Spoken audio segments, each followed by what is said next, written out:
recording for YouTube. What's up? The other day, I did a how-to video for using Bogren Digital plugins. And my buddy Greg, who has his own YouTube channel, which I will link in my description for this video, asked me to do a how to mix type thing. To be clear, I am not a mixer. I do enough mixing to make my demos passable, and that's it. So I will make references to the resource that I use the most frequently in order to make my demos sound better, which is Unstoppable Recording Machine, or URM, which you can find at urm.academy. Amazing. Is it urm.com or is it? Uh-oh. Hang on. I done goofed. Let me make sure I give you the right URL. urm.academy, not .com. See? I knew I was getting it wrong. What's up, Ashton? How you doing, homie? So, I'm going to attempt to mix with stock plugins. However, Greg was in Riffhard today and said that he was struggling with writing, and as I was reading his response, just tuning in on lunch break. Nice. Well, thanks for being here, dude. I appreciate it. Greg was mentioning that he was struggling to write, and then I wanted to offer him my piece of advice, which is, sometimes you can break out of that rut if you just name the type of part you want to write. Like if you grab your guitar and you try to riff and it's just not working out for you, then you can tell yourself, oh, hey, I want to write a chorus today. And so that's what I'm going to start with. I'm going to write a chorus and then potentially some other riffs to go with it. And then I'll start Greg's awesome challenge of make my song not sound like crap with stock plugins. So we'll see how that goes. But there we go. All right, so I have a blank session.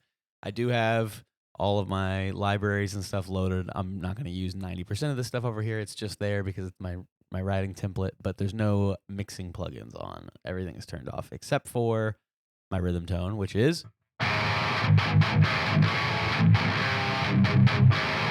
and we agreed that I could use whatever I want to make my tones.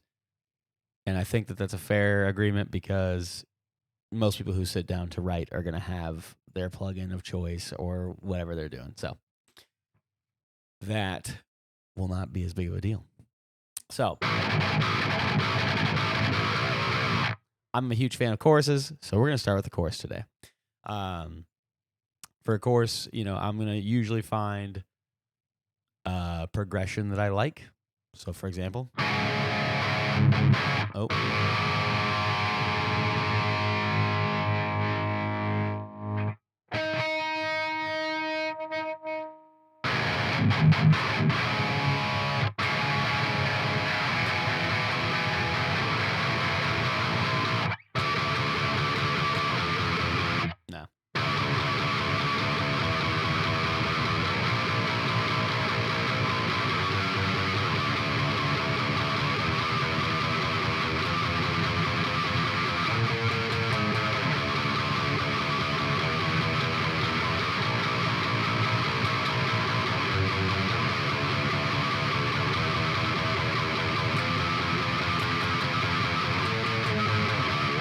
There we go. I kind of like that.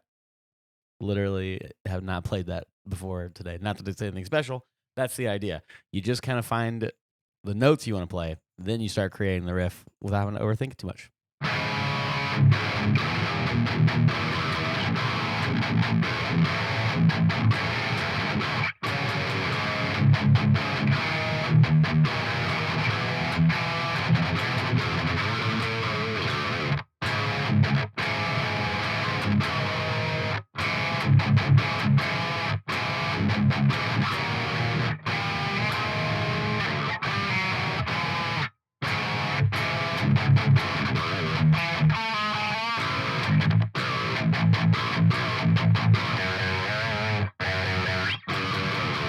Okay, so like that right there, I'm finding, obviously I want to start with this big chord, this minor chord in order to establish.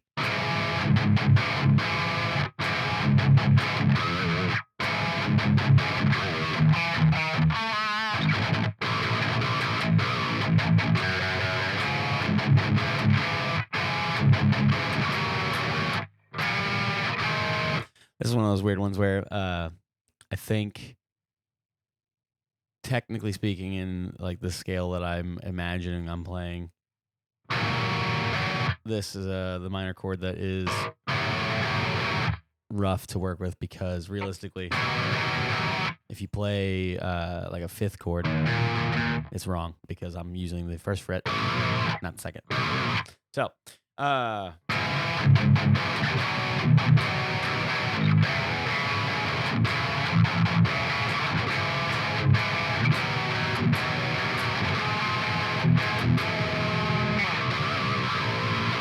yeah, something like that. So, Greig was saying that he was struggling for like 3 hours and couldn't come up with anything he liked.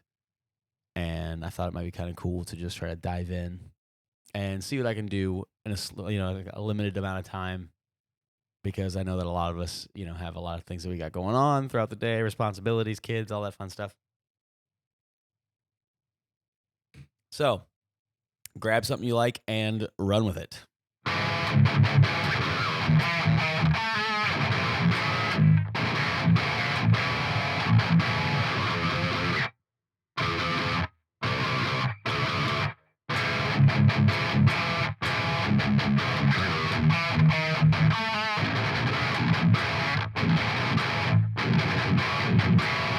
I'm starting to realize that like going down for this first fret works in a lot of riffs that I've done in the past, but it's not working right now. And so what I think I'll do is go for a different version of that chord.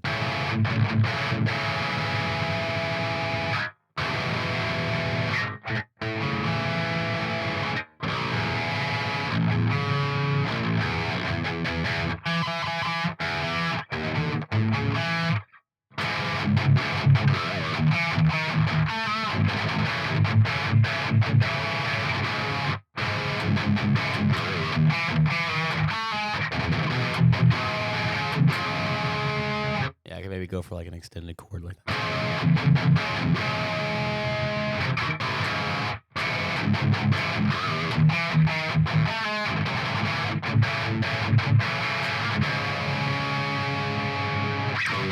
Sorry, I wanted to go there.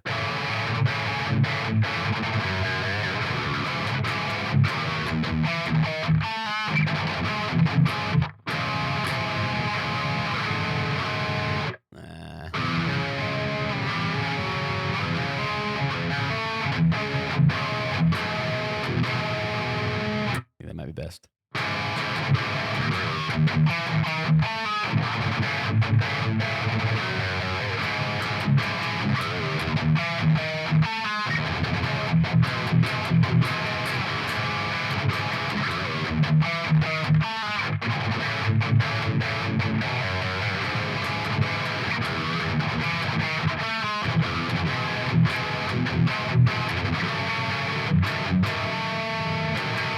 Yeah, and I can use like that particular chord there at the end to go back and like to pull you out of this part.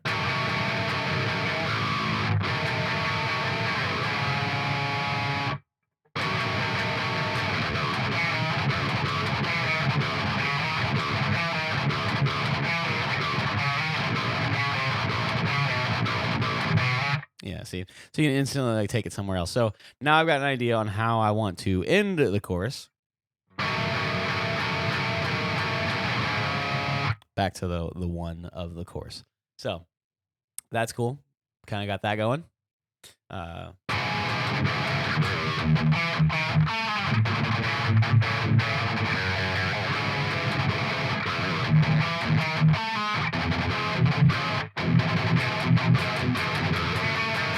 But we'll save that for like if you play the chorus twice in a row, or for like 16 bars or however you want to look at it.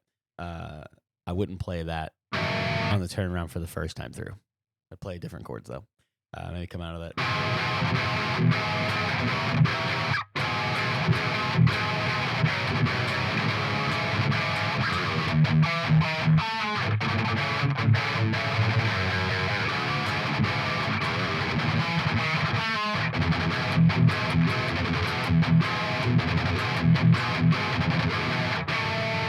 Okay, so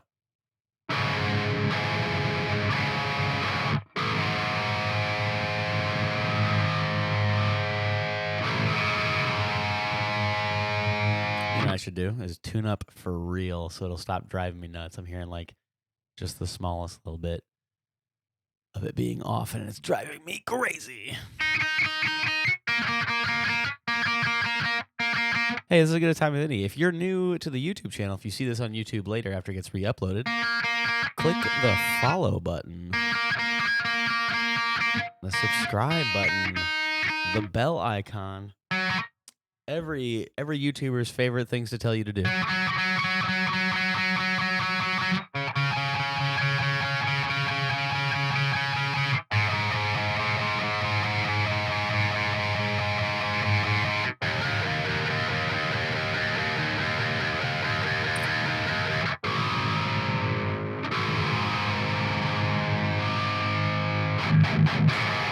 That's better.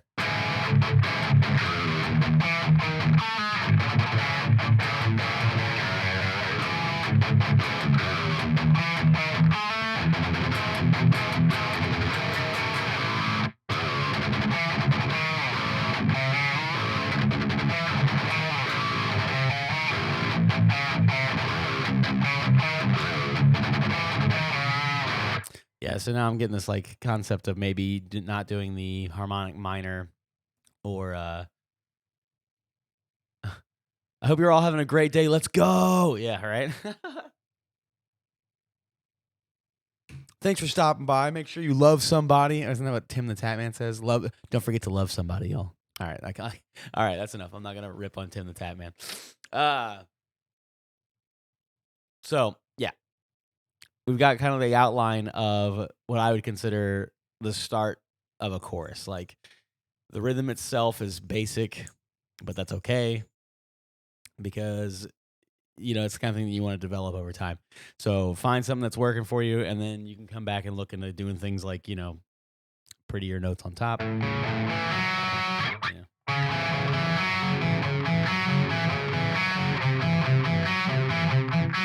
Yeah, wherever you decide to take it. So that's what we're working with.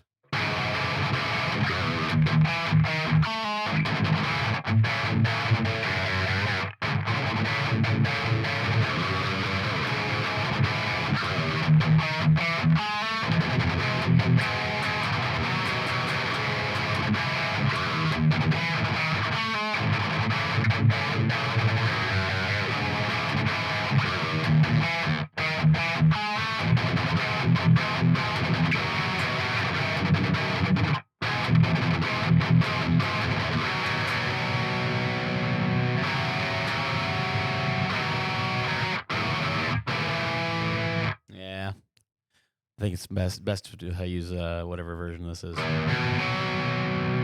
Augmented, maybe.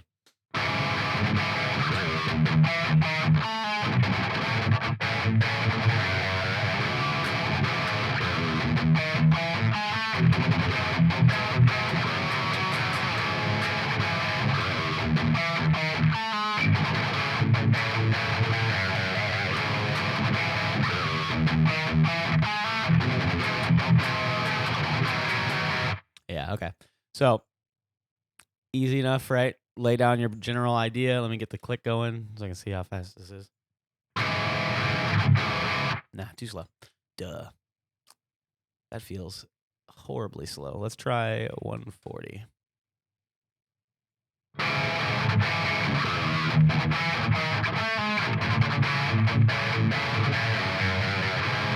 Still too slow. All right, pick up the pace a little bit. Let's go up to 165. Or you know what? Let's do it for the meme, right? 169. Nice. There we go. Meme acquired.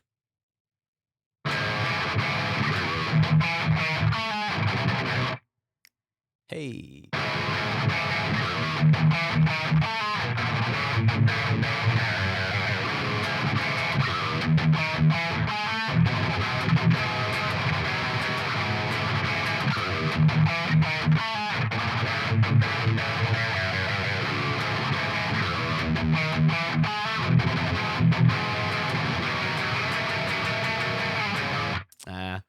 I'm getting that wrong. I need the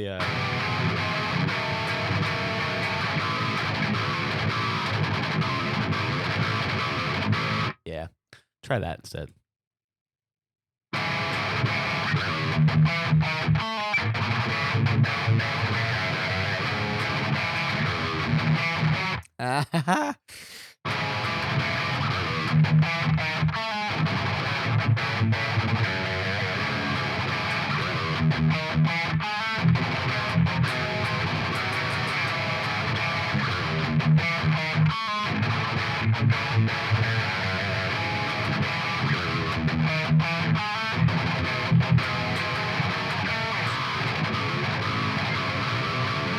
Okay.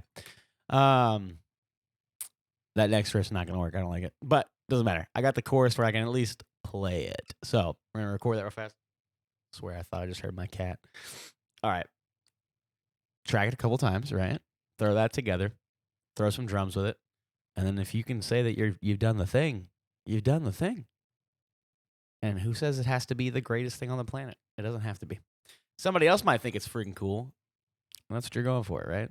Because if I don't think it's cool, well, I mean, I guess it depends on how much I don't think it's cool, you know? If I like it enough, I move on. If I don't like it at all, which I think is part of the struggle Greig was having, he just wasn't liking anything he was writing. I think that's a unique battle where you have to learn to move forward with the things that you don't like anyway, because you may end up stumbling across something later where you're like, oh no, that's the thing, you know? So sometimes it's worth the endeavor.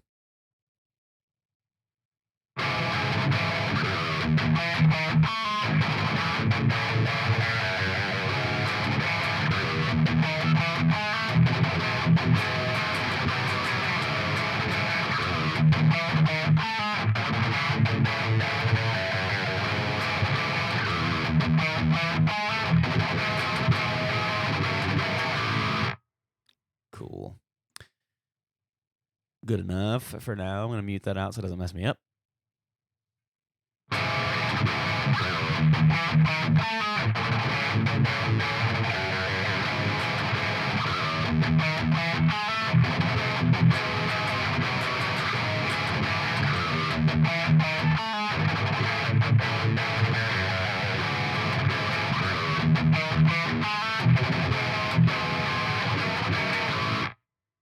All right. Good enough for now. And now we are left with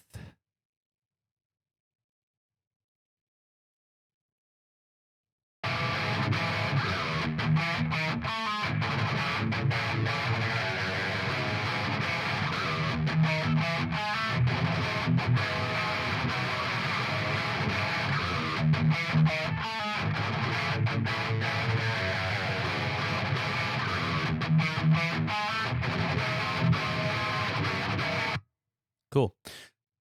There you go. That is the skeleton of what I might call a chorus. And the reason why I started off the way that I did, I mentioned it in the beginning, but to reiterate, sometimes if I just grab my guitar and I start trying to write, I don't know what the part is. And I can get really lost in, like, is the part cool? But I mean, like, a part in, you know, by itself, like, yeah, there are some riffs where you're just like, yeah, that's the fucking riff. But I mean, I don't know that many songs where every section of the song is the riff, right? So you've got sections that I believe hold their own, and you play them by yourself, and you're just like, yeah, that's like the coolest thing ever. But then you've got all these other parts of the song that get you to the riff. So if you sit down with your guitar one day or sit down to make music in general, and you're like, man, I'm not writing anything that I like. I do think if you change your perspective to go, I'm going to write something that feels like a chorus today. I'm going to write something that feels like a breakdown today. And you take the weight of whether or not that thing by itself is the showstopper. And instead you're like, it needs to be able to fill a purpose. It becomes really easy to paint the picture of what is the purpose of that part. You know, so like if you're sitting here playing this chorus and all of a sudden you come to this end.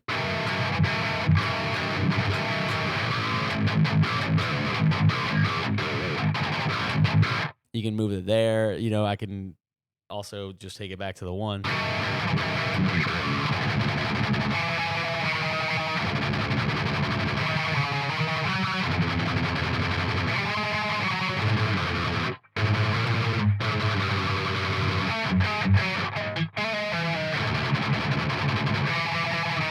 So I mean, that's already like, would that work the first time you play the chorus of the song? Probably not. But if that's like the second time I play the chorus and all of a sudden I come out of the chorus into the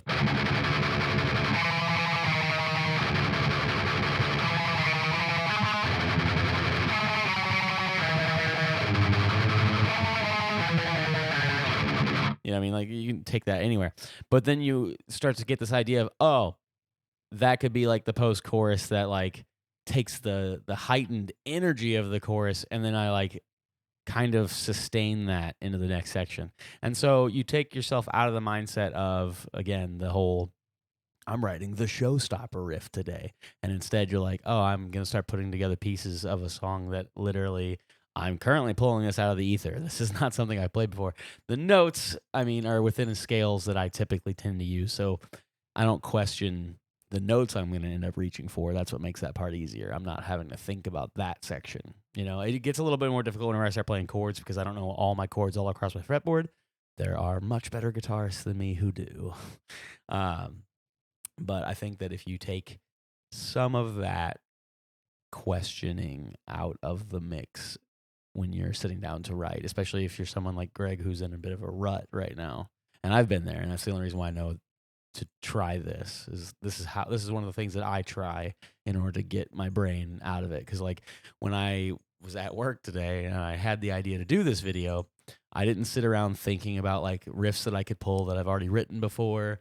I didn't try to plan riffs ahead of time. I literally got home, picked up my guitar, started recording this video, and this is what we're working with. So, and I know that that's kind of how it is for a lot of people. You know, you're going to be at work, you're not going to really have a whole lot of time. Sometimes you're going to have ideas, you're going to voice memo them, and then come back to those. Awesome. Some days you're just going to be like, man, I want to play guitar when I get home, and you've got no idea what you want to play. So this would be something I think worth trying. Figure out a part of the song you would like to write and run with it. So I don't know exactly what structure this song might have, but I know I like the idea of going into that. I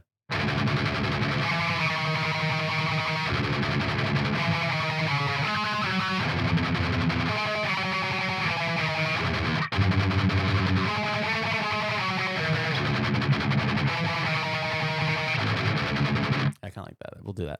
So now I've got what I consider the chorus.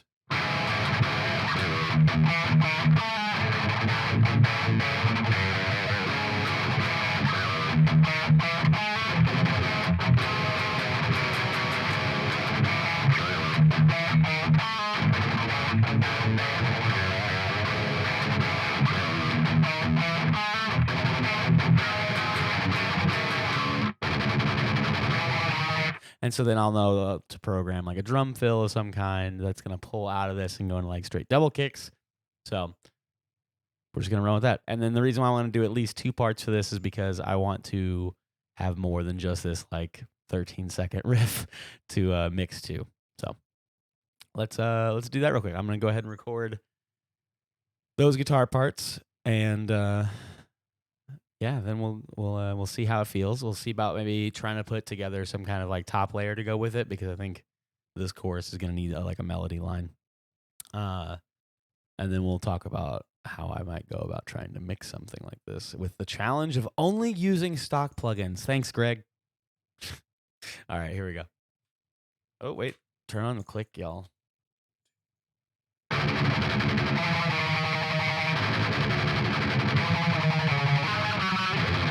Oh, nope, that was terrible. Misjudged the spacing of my fingers.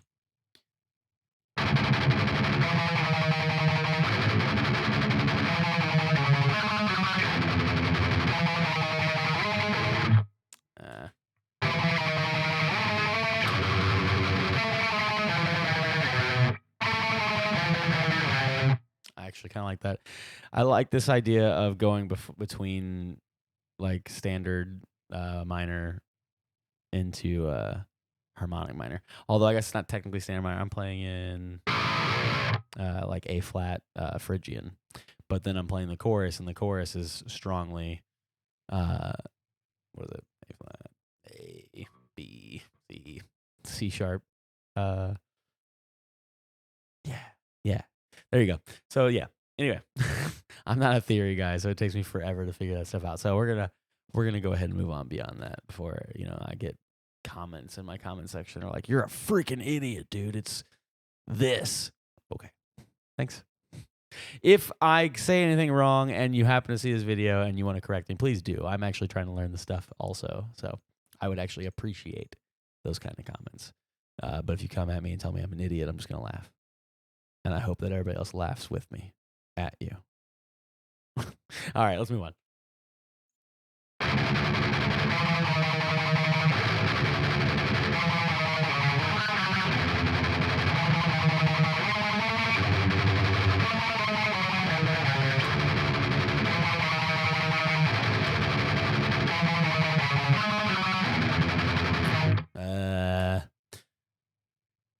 Let me see here. Unmute this. All right, we're just going to go there. I'm going to go ahead and play it. Oh, actually, you know what? Let's play it the same way twice. Like, here you go. Just an idea, right? Just to get it done. Play that part twice and then have the first time on the other side to play it the same way and then play a harmony. So we'll figure out the harmony after I get... Well, I was just going to play along to it real quick, actually. How about we do that instead?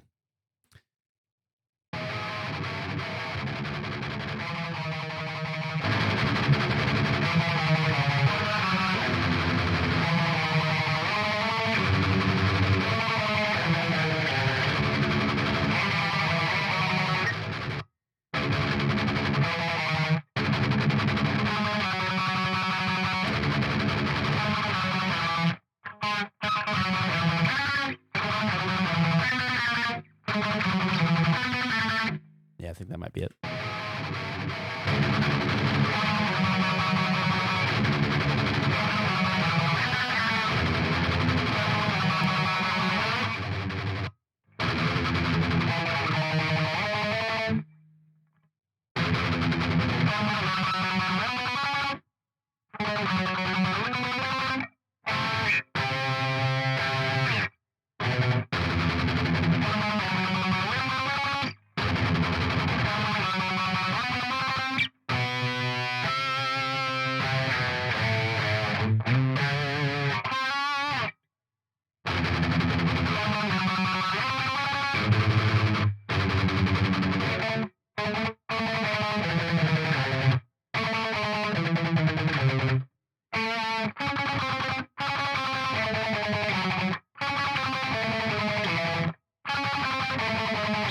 I think that might be it.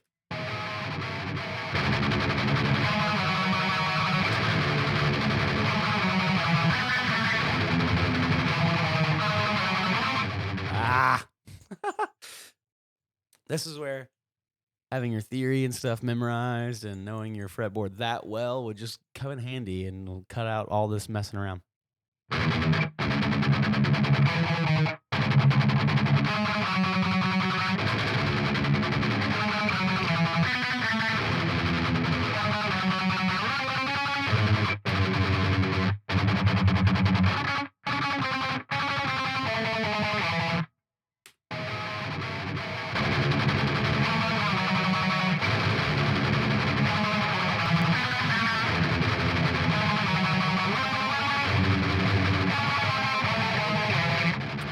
That's it. Cool.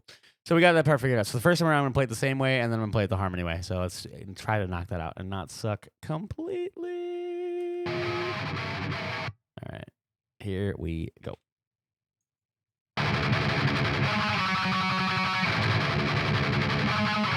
I was playing the harmony version first. Honestly, that might not always be the worst idea if you're like working on something you don't have baked in your muscle memory, but you know you're going to do it like second. You can always do it first and just move it, in your DAW. It doesn't really matter.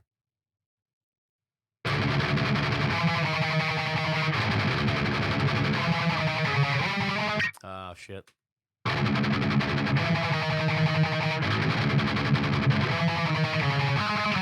Yeah, I'm an idiot.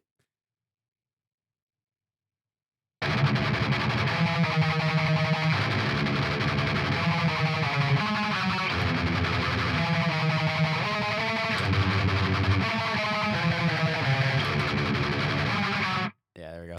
Doesn't matter. I messed up. I know to start there. We're just going to go ahead and move the cursor into place here and knock out the harmony. Here we go.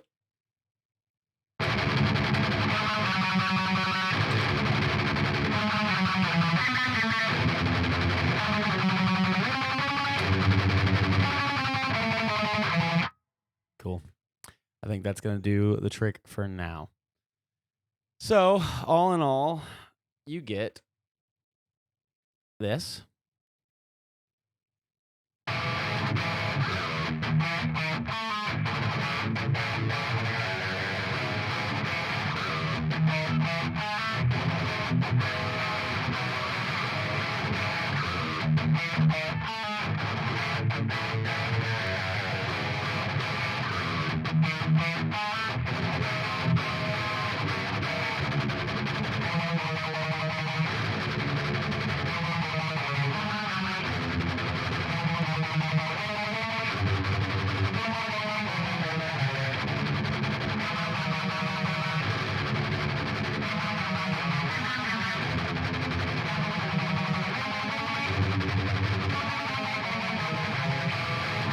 Cool. Yeah.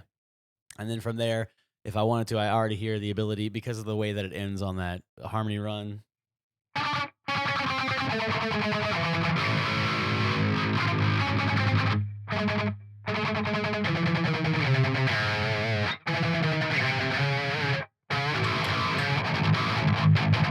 Yeah. You can basically find a way to now embrace the Phrygian or Phrygian dominant nature that is like kind of adjacent to what's going on here and hasn't really been used yet. So anyway, that's what I hear in my head. I'm not necessarily going to get too far into that right now. So yeah, let's go ahead and see about doing some kind of top layer for this chorus here. After maybe we get a basic drum idea going. So hopefully this doesn't get too out of hand. If I end up spending a crazy amount of time on this, I will cut it out of the YouTube video and just show the drums after they're done. However, I think that you know, seeing it get programmed can be good for some people. So here we go. Drum programming time, the shred case version, which is not what I would say the best version. So this is just how I do it. Here we go.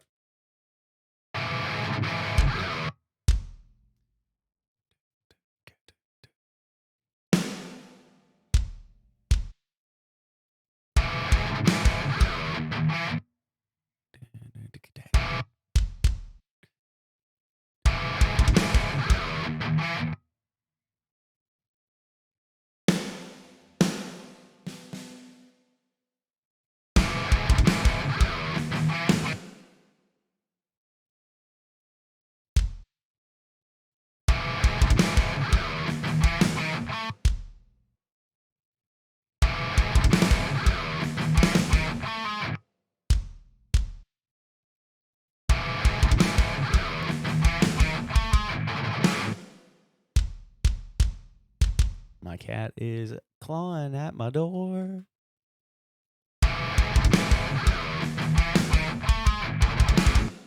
Okay, so that's where I messed up right there. Let's go ahead and get... The cymbals are great for being your metronome. So let's just throw that in there real quick. No, I hate that. I hate that it changed the velocity value all of a sudden. Hey, no, I didn't say to do that either. No, we're not doing none of that. Here we go. Cool.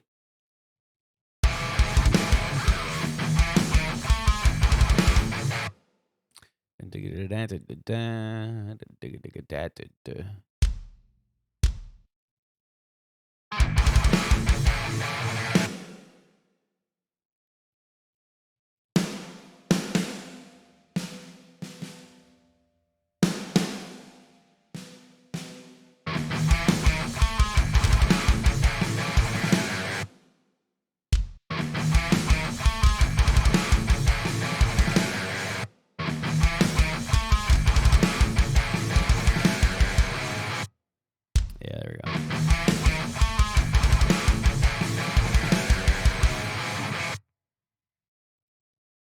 All right.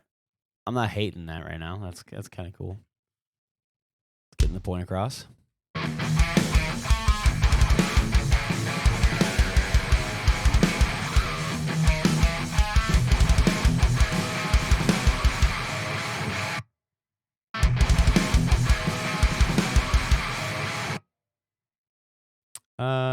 You know, let's just go ahead and do it. Normally, like for tom fills and stuff like that, I'm not a drummer, so I struggle with making these sound good. I usually come back later to try to make them sound good, but we're not gonna overthink it today.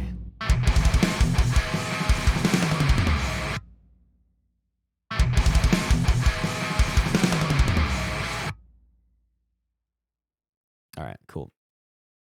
Just throw that in there.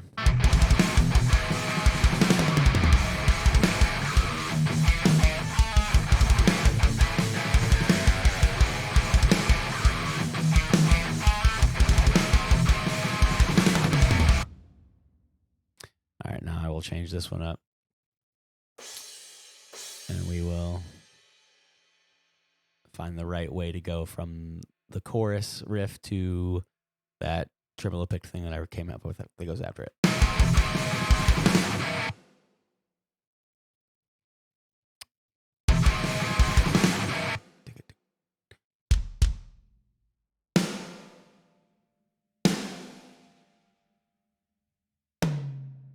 Hey, don't misclick so much and it wouldn't be a problem. There you go. How do I do that? Yeah, let's do that. Okay, cool. So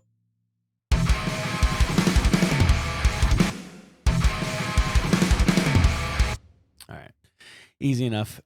Not going for world's greatest song here. Just showing how to put some parts together. All right, so you know, the thing that it obviously wants to do next.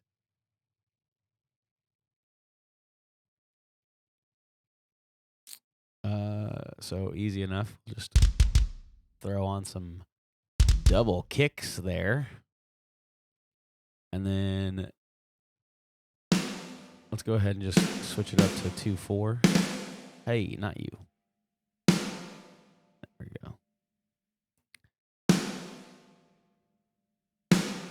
I have this weird thing. I haven't quite figured out whether or not I like 2/4 with standard beats or with like double kick sections like this. I guess there's, realistically there's a place for both versions.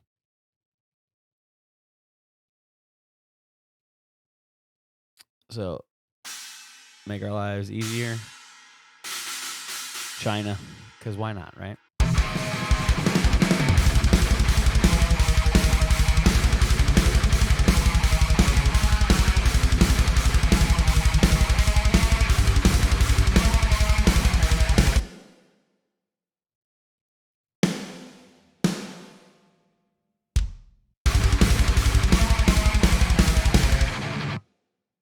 Yeah, how about we do that? So we went to the 2/4 for one of them, and now for the second half, we're just going to do back to 3. And I might even change up the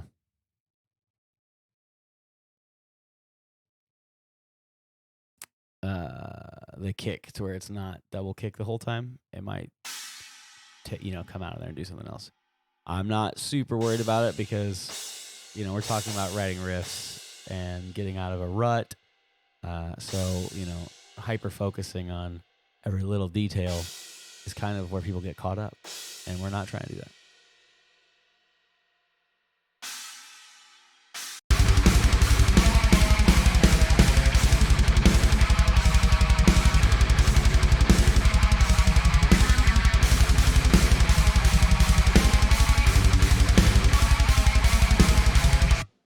Actually, I would not do that there. I would continue this pattern here. And then on the last 2 measures, do that. But then for the last 2 measures, switch back to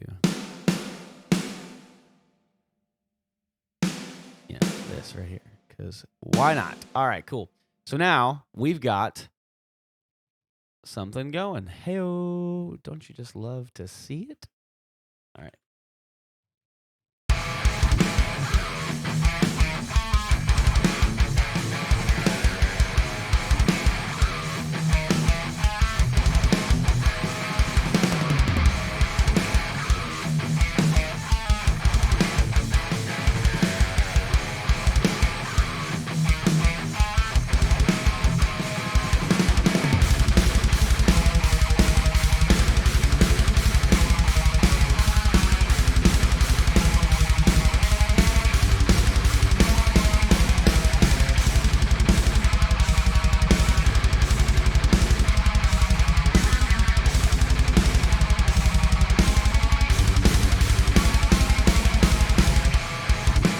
Cool.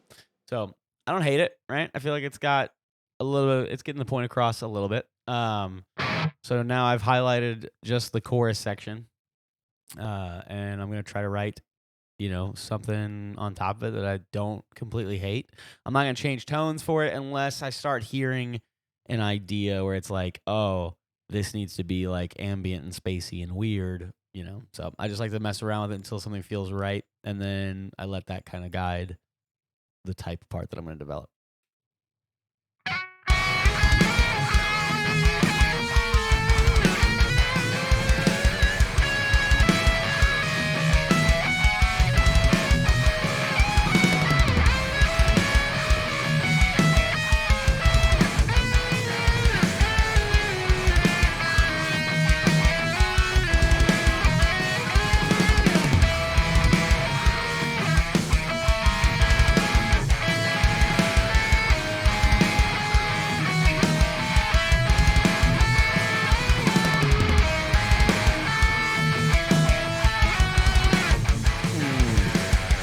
All right, so we got.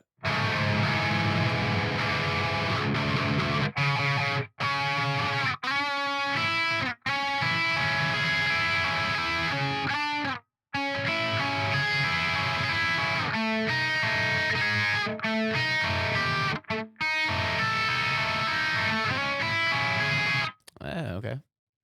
Try that maybe.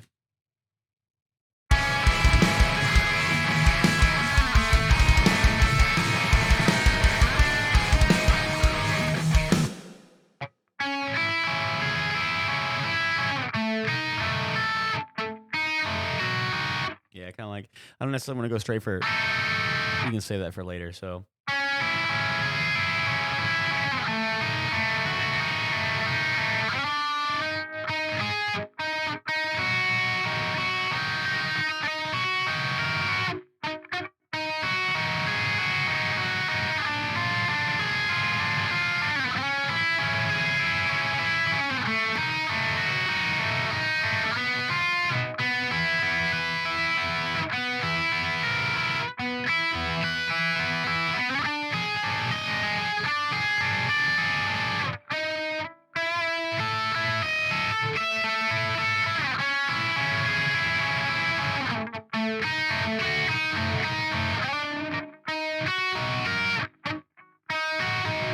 Let's try that out. We'll see how that sounds.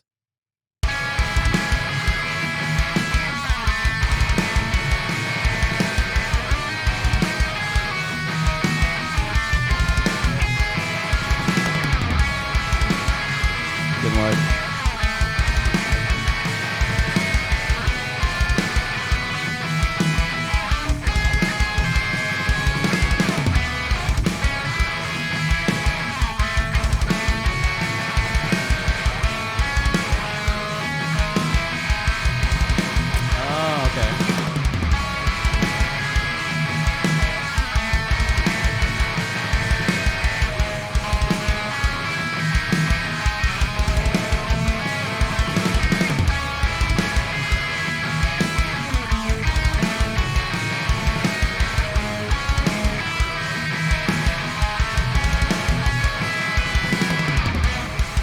Okay, that's not necessarily the worst.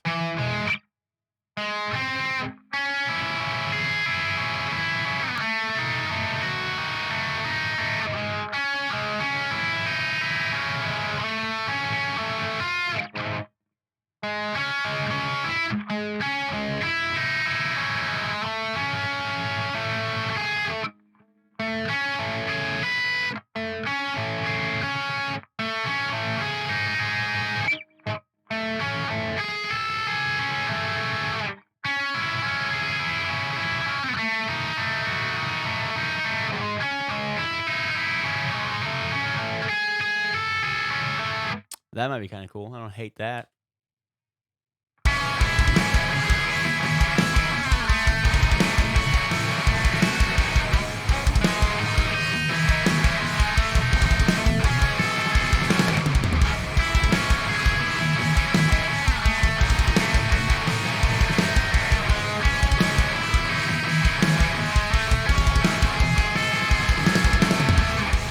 Cool. All right. I actually don't hate that. That's not like the it might not be completely right, and this might be one of those situations where Greg was talking about this, and some of the other guys in the comment section in Riffhard were talking about it, to where you don't necessarily have to throw it away because the first idea you had wasn't the right one. Like, I've got this chorus idea that I'm running with, and now I'm developing another idea to go along with it. So maybe the idea that I'm developing is this like little melody.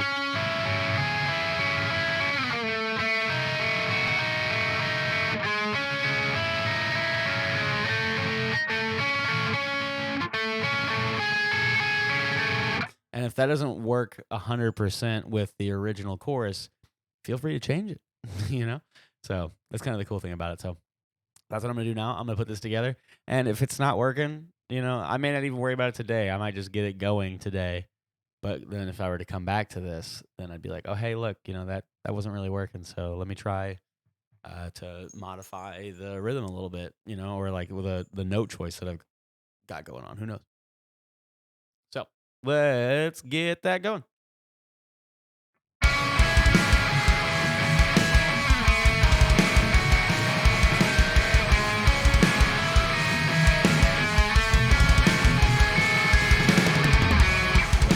Cool, I played it once. For demos purposes, I'm never gonna like overthink, whether or not something's amazingly perfect. It does not matter to me if my demo is amazingly tight. I worry about getting things really accurate when it's, done.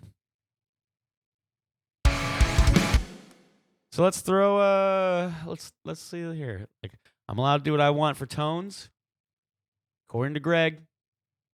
So I'm just gonna pick a tone. Let's see. You know what? Actually, I really love the Jeff Loomis, and it's got that freaking skybox thing with the weird ass mod thing on it, and that's like one of my absolute favorite sounds. I'm gonna use it because I don't care. I'm doing it. We're gonna throw it on Blood. No, actually, you know what? Shimmer has a really cool effect with the mod also. Loud. Let's turn it down a little bit. There we go.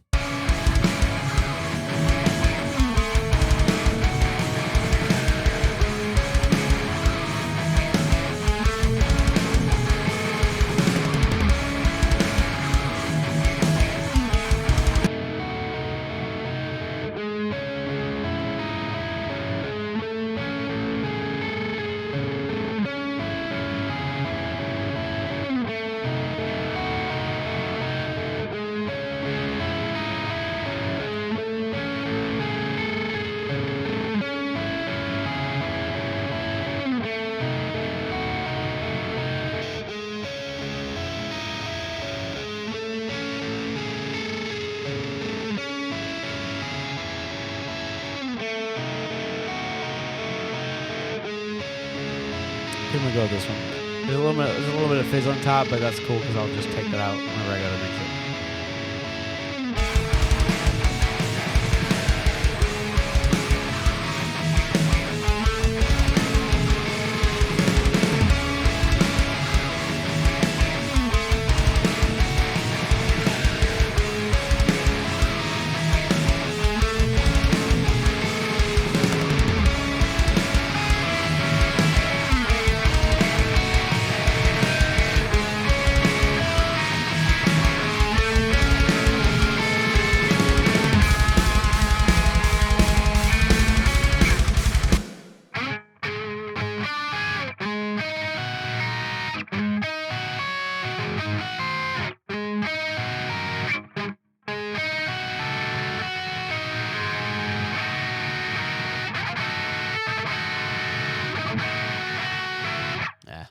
I think I wouldn't worry so much about putting a lead here. There might be room for one, but I'm not going to overthink it today. We've got the chorus that I wanted to do. I think it sounds okay. I can solo it out real quick to see if the notes are working together correctly. So we're going to check that real quick.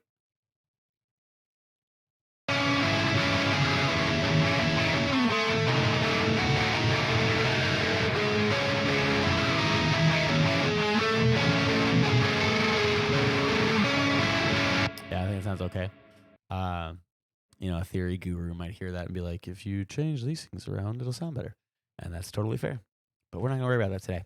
So now, there you go. We'll call that the I made a riff segment. Again, just to kind of like recap, all I did was say, I want to write a chorus today. And then as I was working on that, that's how I kind of figured out what I wanted that second riff to be. I don't know where this would end up in an actual song, but that's the thing is like, you don't have to get the entire track figured out in one day, but you can get your parts going. Oh my God. Wow, okay. So the spacer for my strap locks is breaking up. Interesting.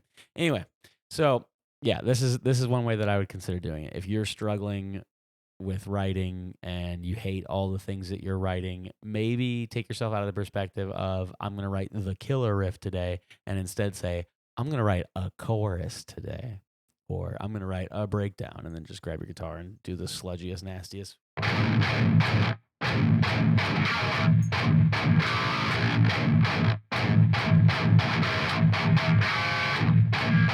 Because then you can sit there and be like, oh, okay, well, I've done the heavy thing. Now I need to do something else.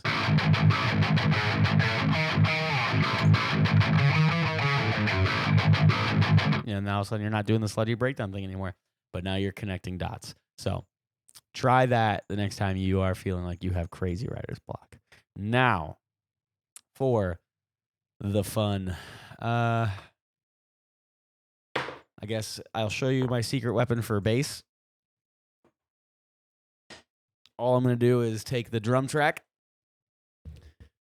and copy it over to bass and just use the kick and snare. Although I'm not going to use the snare because there's ghost notes and stuff that I programmed in there, so we're just not going to mess with it. So we'll take all the other notes out. So now all you got are kicks, and suddenly you just throw this MIDI like so. And I've already got bass set up, so I'm using bass knob from Bogren Digital.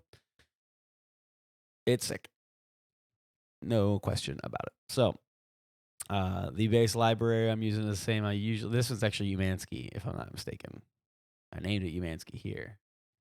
Yeah, so we're using Umansky, but that's going through bass knob because without that, right? So. Cool. That's a weird thing. I've never seen that happen before. But it wouldn't surprise me. Cubase likes to do weird stuff. I'm not blaming it on Cubase before I blame it on anything else. All right. So now it's going to put all these notes here as 16th notes, which is cool. That's what we want anyway. But they're all on C1 because they were kicks. So we know that we are in A flat. But I believe it's going to be. Yeah, there you go. Right there. Cool. So I know that in the chorus section, the first chord progression starts on the 5th fret. So I basically just get all my notes down to the lowest note that I'm going to use, and then I start moving it from there. And then once it gets to that note, that's when it goes up a step from the 5th fret. So if this is open, 1, 2, 3, 4, 5. There you go. C sharp, like I said earlier. I'm going to go ahead and change the grid over here to 16th notes. And another thing that I'll do is realistically, like speaking, most of these notes are not being played as 16th notes. They should be getting played as like 8th notes. So I'm going to go through and grab all of these, and we're going to turn all of them into 8th notes. And then for these other like odd man out type notes, I'll go figure out whether or not it gets to be, needs to be held longer, or if it just needs to be an 8th note, and whatever. So we'll come back through and figure that out here in a second. In the meantime, I just want to make sure I grab all these and turn them into eighth notes. I don't know about that one. Okay. So, bam, there you go. Crisis averted. Not that there was ever a crisis. Anyway. Now, like obviously that one I have as an eighth, but that's actually just a full blown quarter note because even the guitar's da da to get, you know, da da to get da da to get da. I don't see. This is where I don't think this was gonna work, like this length right here. To get to, oh yeah, because like there's a snare and the beat is actually being played with a snare. So there you go. There's an example of me messing up because I took all the snares out. So da da da, and then it goes up a step. So da da da da da da da da.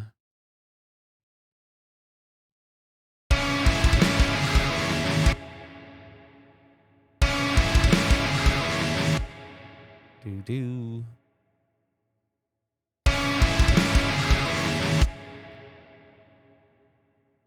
And then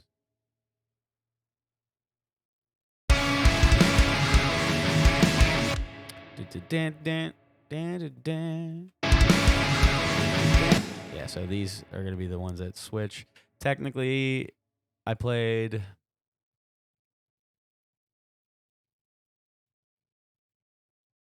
and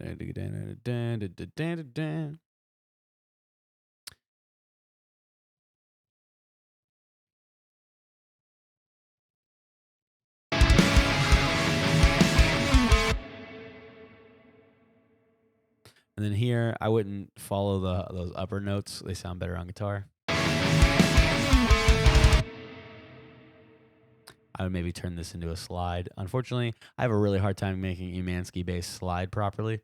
So if I were actually trying to put this into a song, I would either use a different bass library or I would record the slide myself or use a different bass library for just the slide. There's all kinds of options. I'm just not going to get into it today because it doesn't matter. Let's do it like this. Dun digga digga.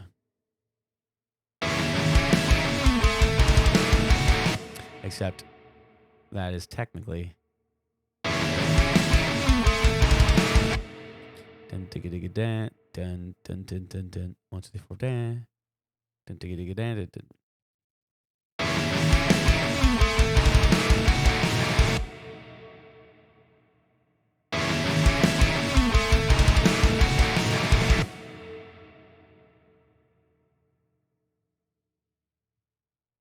I am messing this part up.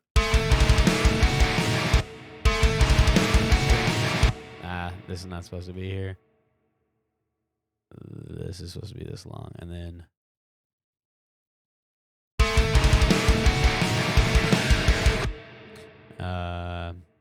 it actually slides down to what would be the 10th fret. So the bass is actually going to go up to what would be the 10th fret on the bass, or the the 3rd fret on the 4th string, because I would technically play a 5th string, a 5 string for this part. Let's see here. So which is going to be, yeah, anyway, it doesn't matter because it's still technically the same note. All right, so right there.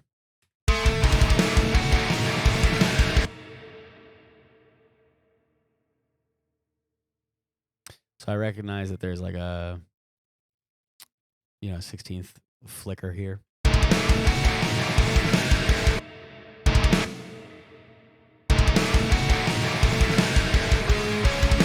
Cool.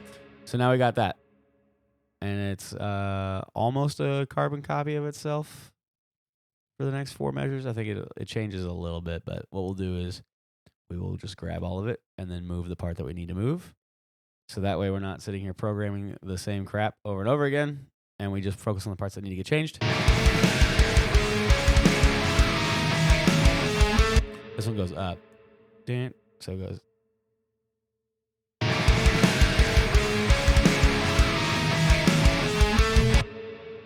And then same concept here.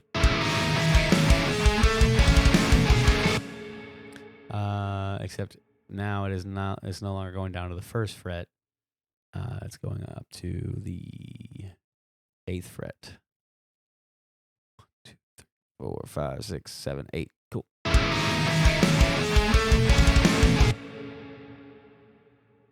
I'll do another open note there.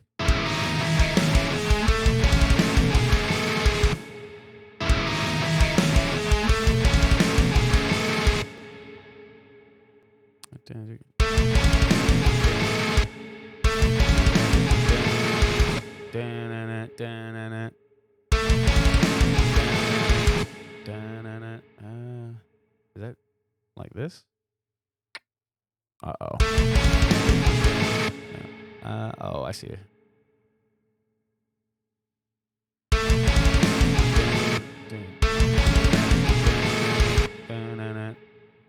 I just got it wrong.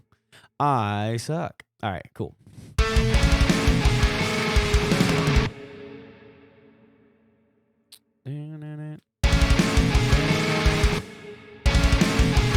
No, yeah, it's like literally right here. Yeah, digga, dat, yeah.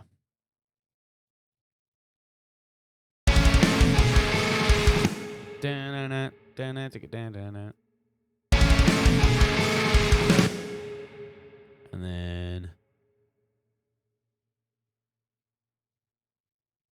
uh-oh. No, okay. Down to the 7th fret. All right, cool. Now we are in a good loop spot. There's still going to be some small changes to the very end there, I believe. But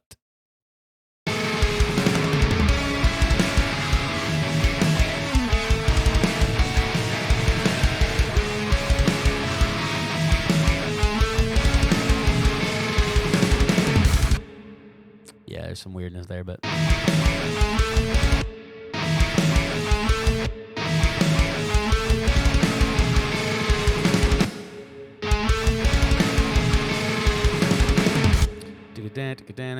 so, but this is going to be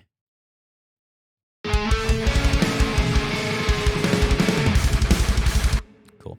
Now we just kind of figure out how we want to do the chord progression here. 2, 3, 4, 5. Open 1, 2, 3, 4, 5. Cool. All right.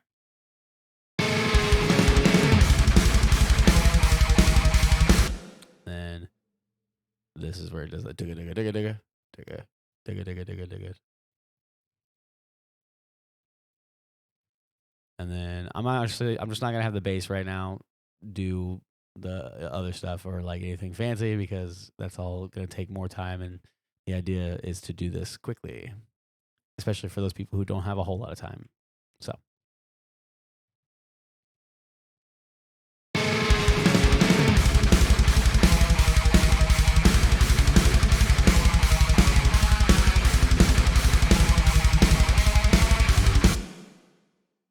keep going.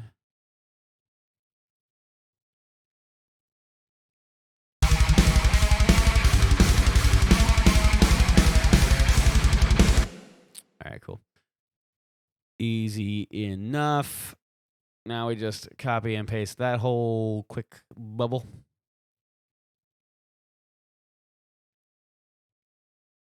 Bam.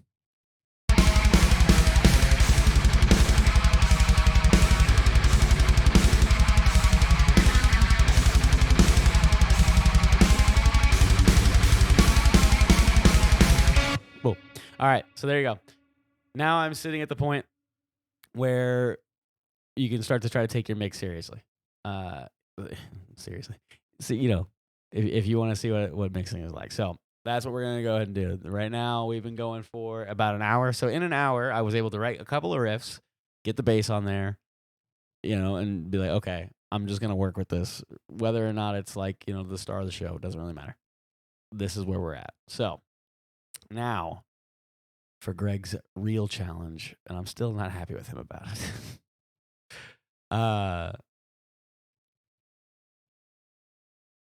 Okay.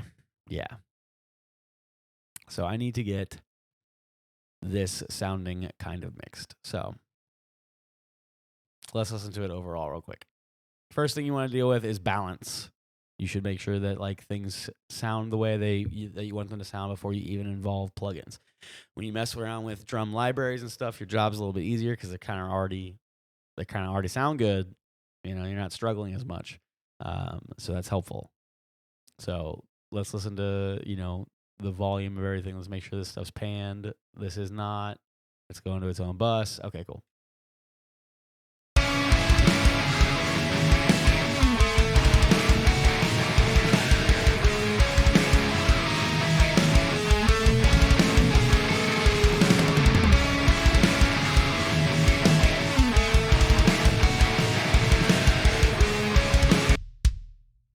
See, so that's your kick.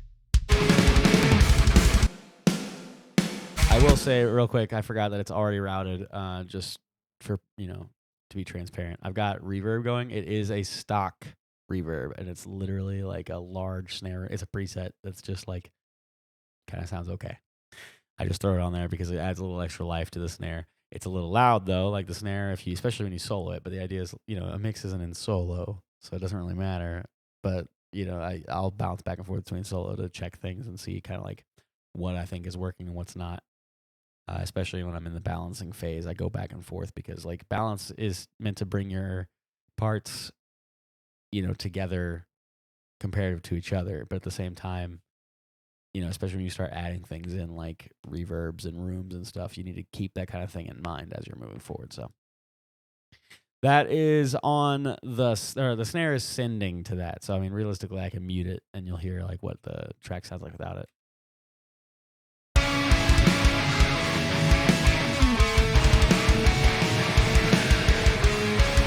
So muted, unmuted. It's not doing a whole lot, it's just there. So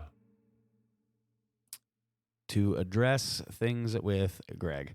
So obviously EQ is a big one. Actually, you know what? You can see my plugin list. I have everything routed into types of plugins, so EQ. But we're gonna go with Steinberg because that's Cubase.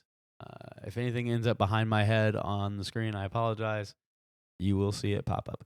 Frequency is a little bit of a cheat code, so I am actually not going to use it because frequency is like Cubase's version of FabFilter and stuff.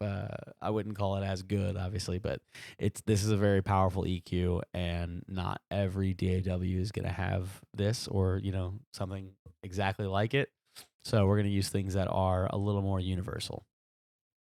So EQ, Steinberg, and you know what? Let's throw Studio EQ. This is like a baby version of it. All it's got here is, some typical EQ curves, 2 peaks. You can turn this into a shelf or a cut. I'm probably going to, I cut the low end out of my guitar, but I tend to do that on a bus level rather than cut it out of every individual guitar track because all these little moves add up. And if you start taking away a massive amount of frequencies from multiple tracks, by the time you get to the end, they're neutered. So instead of like trying to cut all that out all the time, I won't mess with it that way. I will wait until it gets to the end. And then if I notice it's like, hey, the bass is a little too strong in the guitar, then I will just cut from the guitar bus. So that's my personal approach. So yeah, we've got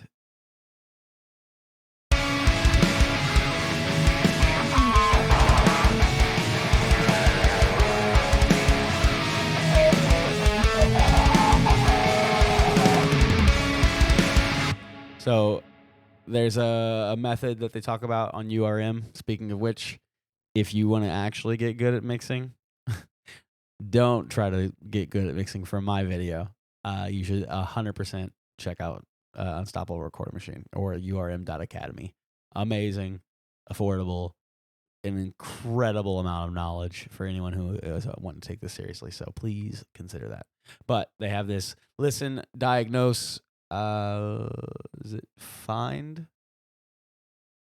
LDFC and then compare, listen, diagnose, fix, compare, something like that. Basically what you're going to do is you're going to look like listen for the things that are like terrible. So like on my guitar tone,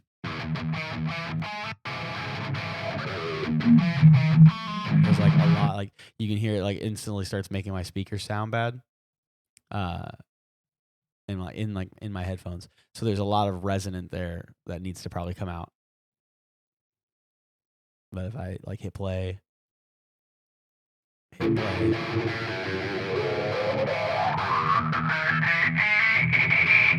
hurts my ear a lot. So those would be like the two frequencies that I would like maybe start considering to bring down.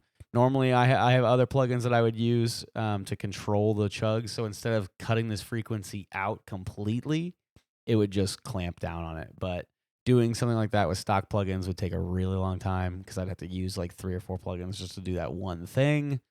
I'd have to make multiple copies of the tracks. I don't think that's necessarily worth it.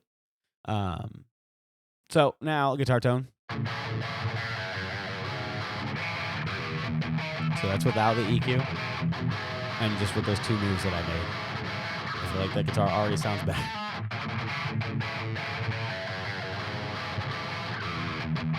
Especially the top end. That cut right here is just like really noticeable. And so like if you put it in a mixed context though, and like since the guitars are meant to be the same on both sides, I would just copy this over to both. So now it's on both of my tracks. So like now, if you listen to the mix, and I actually need to bring that menu back up on screen here. Okay, so I'm gonna hit play.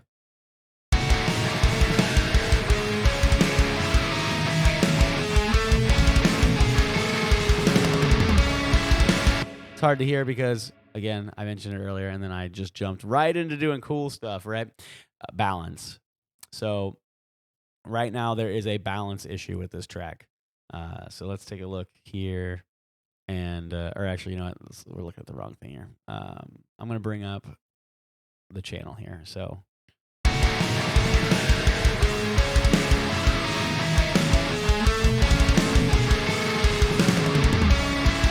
that's the mix bus. So then if we go down to the drum bus, and I got to bring that damn screen back up again. Here we go.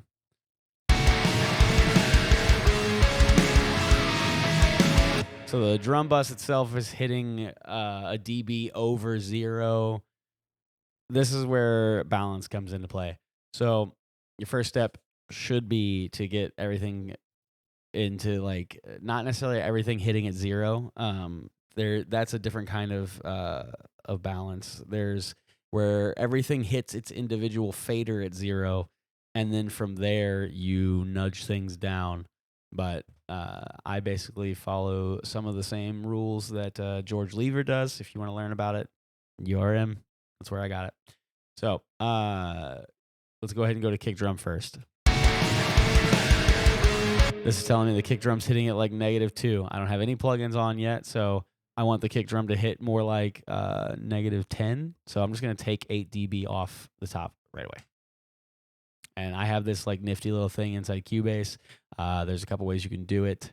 This basically is the absolute first thing that happens. So the kick drum hits this channel. And I could do it on like so this is kind of iffy on how you're going to do things. I have everything routed to buses.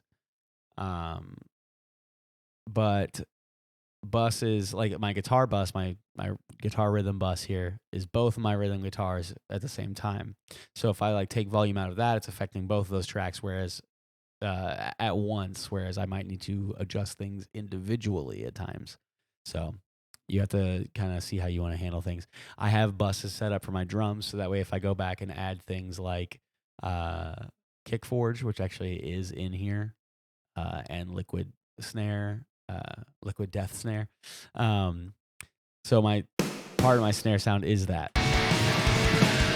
So there is a little extra processing going on. I'm not going to turn that off for this example because I don't want to. It's the same idea as triggering. Or like using more than one drum library at one time, except I'm using one specifically for kick kick forge, and I'm using one for snare, which is Liquid Death Snare. Speaking of which, I'm pretty certain this is still free. I'll leave a link in the description for this video, but this thing is sick. Really good. And it pairs well with other stuff. Harper! I like to bust.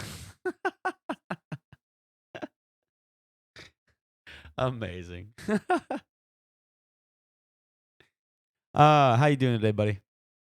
I had to leave work early today, and then I decided to jump in and do an interesting video for a buddy of mine in my guitar community. So I'm streaming it first, and then I'm going to upload it to YouTube because content is king. Reuse your stuff, right? So I was adjusting volumes. I don't need to rebalance the kicks or anything. I kind of like how they stack. It's just the volume, the way it's hitting the channel was too much. So we take away 8 dB. We're good. Now let's go look at the snare bus real quick. This is hitting at 0.1. It's going above. It's clipping technically. But I want my snare in the same kind of area. So we're going to take away 10 dB from that. Toms. -6. I like to keep the toms a little bit quieter than the snares. And then I'll figure things out with like a limiter later. If I need to like bring them out. So we'll see how they end up sounding. But we want that to be like -12, but it's already hitting at like -0.6. So you only need to take away like 11.5 dB. Hey, that's not what I said, buddy. I said 11.5.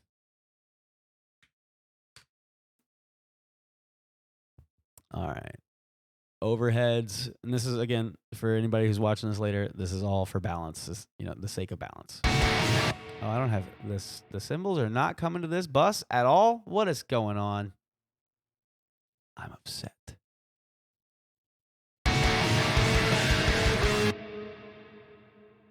I see all that. Oh, you know what? We're going to have to change something here in Contact.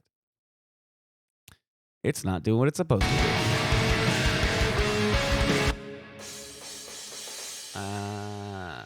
Interesting. It changed some things. So we're going to fix that right now.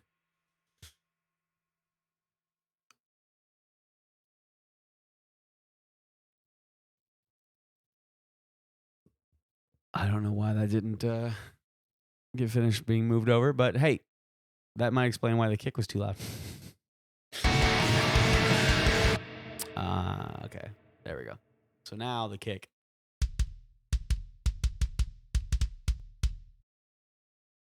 We're figuring it out, y'all. All right, so now the kicks together are hitting at -5. So I don't need to take as much away. I only need to take away like maybe 3.5 dB to get it to where I wanted it to be. Snare.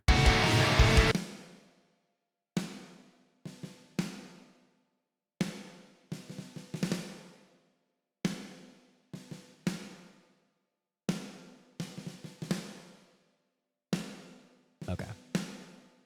So now looking at that in solo, again, you don't necessarily want to mix in solo, but like if I'm just trying to check a quick, like, is this actually coming across the way I want it to, then I don't mind using solo. So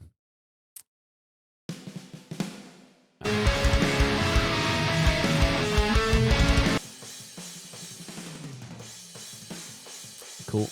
We already like this. This like -18 area. The general concept for that is a snare transients, because they're going to be typically the loudest thing that like just peaks that channel. So that's why. That's looking for -18 or so. And apparently the drum rooms are loud as hell. So we're going to take away 12 dB because you want to shoot for like -20, -22, something like that. No. What is being pushed to that, and why is it so loud? Oh, because the snare bus is automatically coming through because I have the snare reverb running to the room bus. That's why. Okay. All right. Anyway.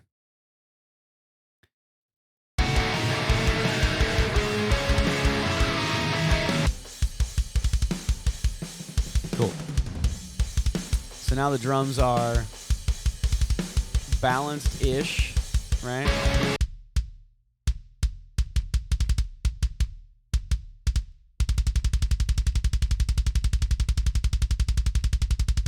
going to take away a little bit more from that. It feels a little strong.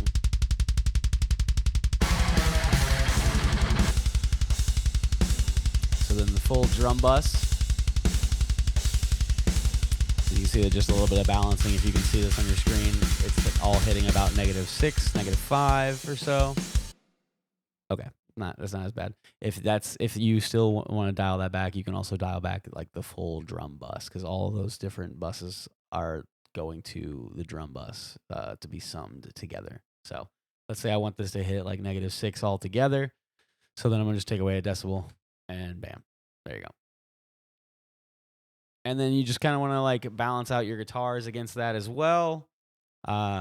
This is where I mentioned earlier that you might want to have things balanced to 0 at the fader level, but then as a group, or like as the part of the instrument mix, then you adjust volumes from there. Well, my guitar tracks aren't peaking, I don't believe. Apparently they are. Okay. So my guitar is hitting like -9 here, so cool. Oh, it hit 5 when I was doing the EQ thing earlier. So -9, those two are going into the rhythm bus here.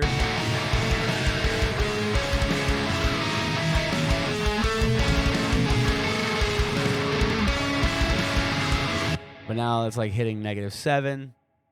I would probably back that off a little bit to be more like, -9 or so, maybe even -10, because you don't want, like, you want your kick drum and your snare drum to sound super powerful. And so, like, for me, that part of my balance is going to be first. Like, I want that to be up front. So I'll tuck the guitars back a little bit behind that. The lead guitar, however, is loud right now. Right? So if I bring up this channel,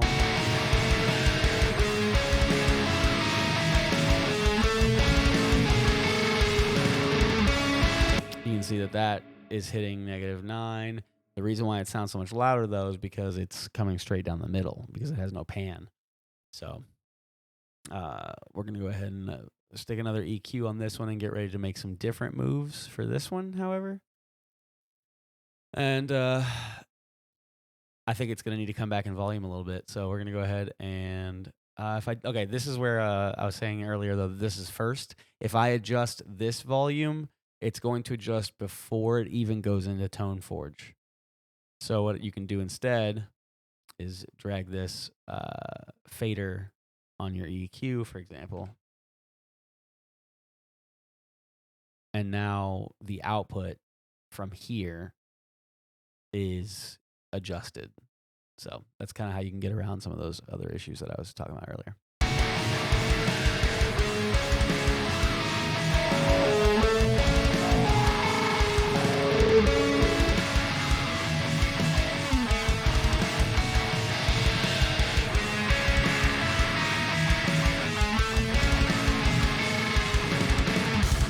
And all I did there was I found an upper frequency that allowed it to cut through the mix a little bit. Like if you listen to it by itself, it probably sounds terrible.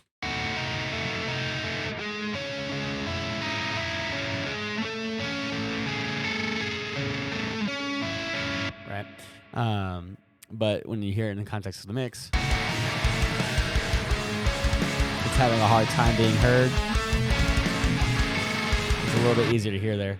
And then I mentioned earlier not stacking too many cuts. But since this is the only lead guitar, I would actually cut some of the low frequencies out of here. Unfortunately, I'm using this particular EQ in order to stick to Greig's plan. But actually, I just thought about this. If you want to change your EQ curves, you can actually use a belled like peak EQ to kind of control what that looks like.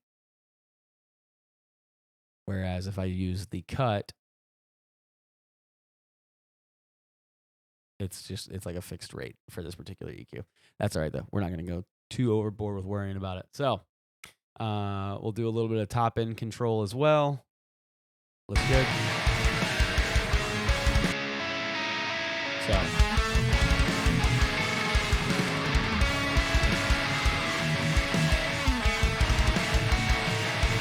Now I got to deal with the bass real quick. And once I get that done, I think we're kind of, obviously this is not a super crazy song with a bunch of layers. I'm literally just messing around with a few things. So let's take a look and see what this outputting volume is.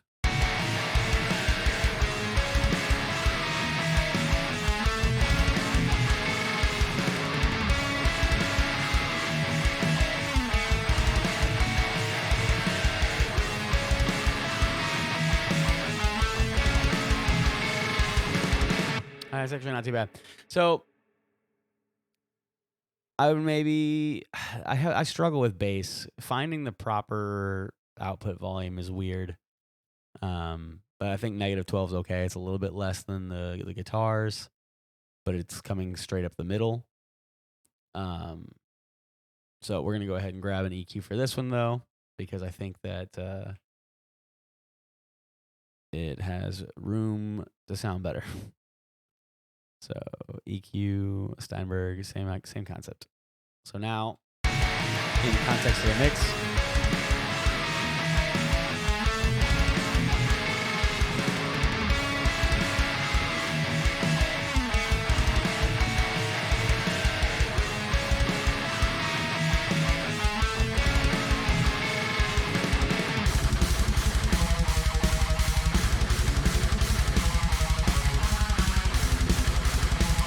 there we go. The purpose of this cut right here is because the bass and the kick drum are fighting each other in those lower frequencies, and I don't have a really good way to address that with stock plugins outside of just EQing it out of the way. So if you listen to the bass and the kick drum together now,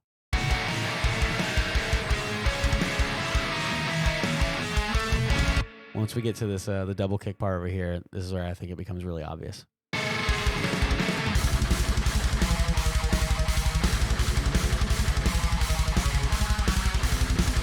I think just that little bit of pull right there, maybe even down here instead, is just going to allow the kick drum to feel more powerful without the bass getting in the way. And then I boosted some mids here again to help the bass kind of cut. So like now bass by itself.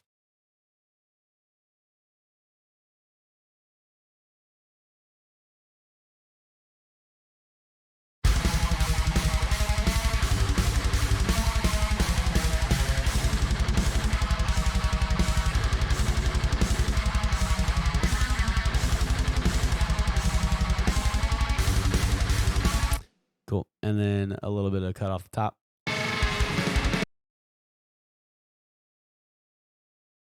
Yeah, that particular move just kind of helps tighten up the bass overall. And now in the context of the mix.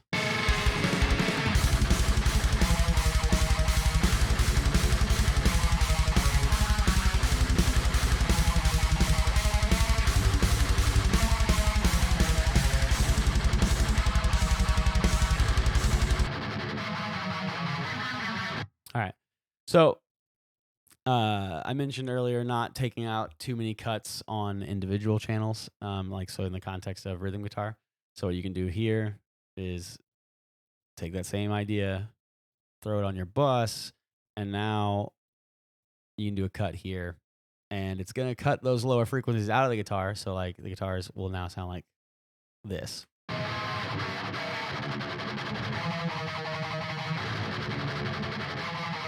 That just automatically kind of takes out some of the muddiness of the palm mutes and all that. But if I were to do that for both of the guitars, it would feel weaker. So that's the type of move that I would do at the bus level, and just kind of use that to wrangle that in a little bit. And then again, something I might do on the bus level is adjust lower mids like 500 because it sounds like ass.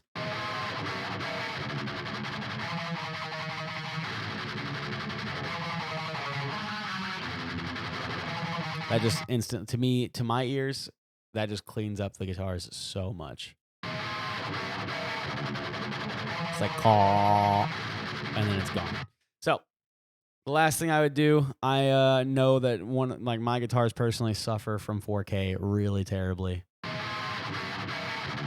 So what you do is you put this over here in this like 4K area, and you can just hear that. Now, sure, if I do that, you don't necessarily hear this strongly, but if I just kind of put it in place and adjust,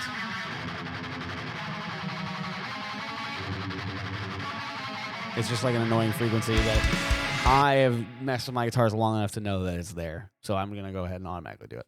I don't think that the top end always needs a cut on guitars. There's like a lot of people that really cut guitars down to like 8K and stuff. I tend to do down to like 12 or 13. Just because a little extra top end is cool for me personally in the way that I write. So now we've got the lead bus. I already kind of adjusted things, and there's only one lead guitar, so it's not really necessary. So yeah, I guess now we can start to look at things like compression on the kick drum to help control it, especially during some of these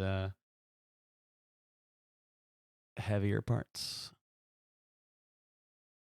So let's grab. Yeah, I'm not gonna mess around with a multi-band right now. They're helpful, but that's a lot.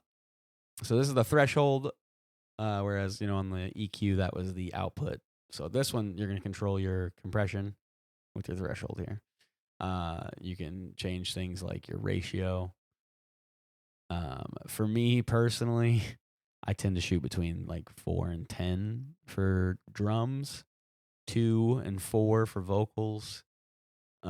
These aren't like not hard rules or anything. It's just my personal approach. So, Greg, if you come back and watch this later, I hope this helps you, dude.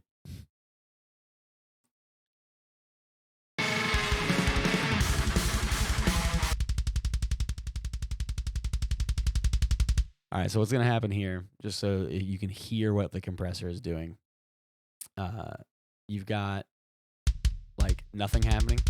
This is just what the kick drum sounds like. When you start to pull down like this, you start to kind of box your kick in, which can be good because like that's a whole lot of bass. There's a lot going on there. You cut down on it a little bit, but then like compare it to over here where there's space, still sounds kind of good, right? And then you can, depending on whether or not the compressor in your DAW has it, you can basically use the dry mix knob as like a parallel processing. So you can have like half original, half compressed, which, can sound cool. Like you can bring some of that life back.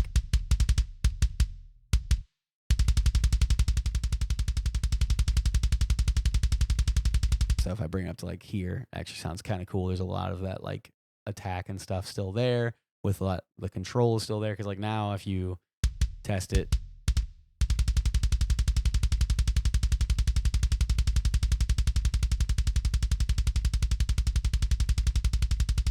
yeah, it just helps. So in the mix,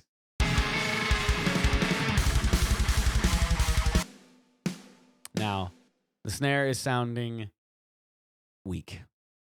Okay. I don't think I'm going to do any EQ to the kick. I think the kick sounds good. You could actually, you could EQ it if there's like a frequency that you want to bring out some more. Like for example, if the click is not coming out enough for you.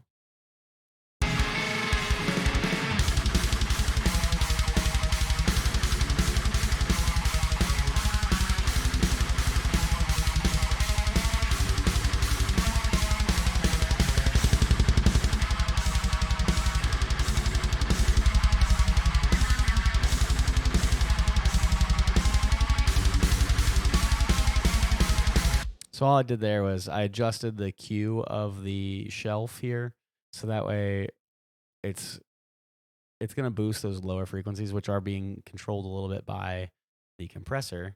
And then you get to do fun stuff like decide whether or not you want to EQ into your compressor or EQ what happens after your compressor. So that's just a fun choice you get to make as you go. We're going to clamp down a little bit on that since I threw on the EQ. Anyway, we're doing it.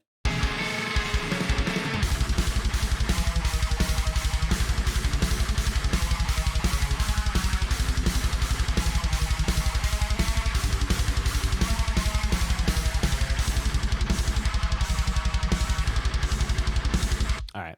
So yeah, I think the kick drum sounds decent enough, right? Because the idea is doing this to get you to the point that your demos aren't killing you, and you feel comfortable enough to release them.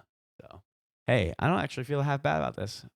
I wrote the main part of all this stuff within about an hour, and now we're sitting like an hour and 40 minutes. I think this is going kind of well. All right. So this is where things get interesting. I don't know everybody's DAW. I don't know what all you've got available to you. I need something for transients, but I'm not sure if I've got something by Steinberg. So I'm going to take a quick look here. I guess it would be under dynamics. Transient. Nothing by Steinberg specifically. So,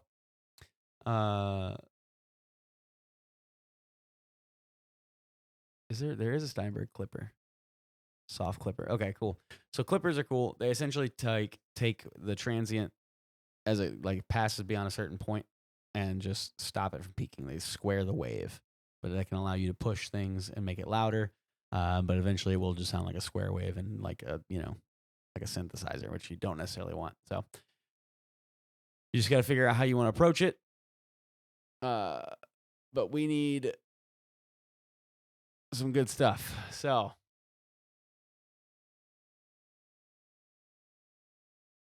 we're going to take a look at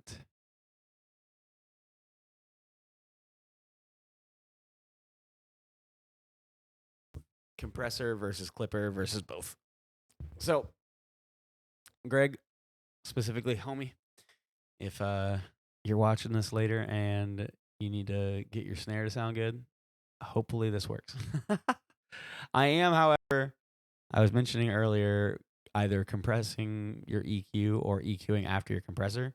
For a snare, I'm going to want to EQ into my compressor because the choices that I make are going to be what I want the compressor to clamp down on.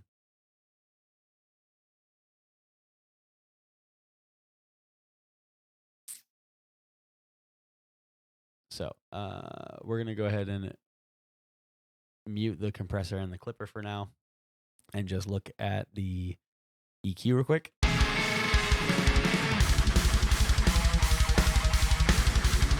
There's the attack that was missing. You gotta be careful though, because like sometimes you're just hearing more volume and thinking that it sounds better, but what you're doing is you're ruining your balance. So like, let me double check that real quick. We adjusted the kick drum earlier, and now the kick drum is hitting at like -6. So what I can do to adjust that is take away 2 decibels to make sure that the kick drum is staying in that like -8 area that I had it earlier. And like that's what when I brought it up because as I was adjusting the snare, it started to sound good because suddenly you can hear the smack. The problem is you're also just hearing it. So like your ears perk up towards it. So it's really easy to convince yourself that you're making good changes, but all you're doing is ruining your balance. So don't forget to continue to check your balance. And as you add plugins or compress things, go back and make sure that the output volume of that stays in that original balance area, because even unmixed, the balance is the ideal area to keep things in, because at the end you can just throw a limiter on and bring the whole thing up and it'll sound loud and mastered and all that jazz. So balance is king, y'all. So for me, snare has 2 areas. You want the thud and you want the top end. So we're going to get those going. But I'm going to mute that frequency out. So right now we're going to focus on the thud first.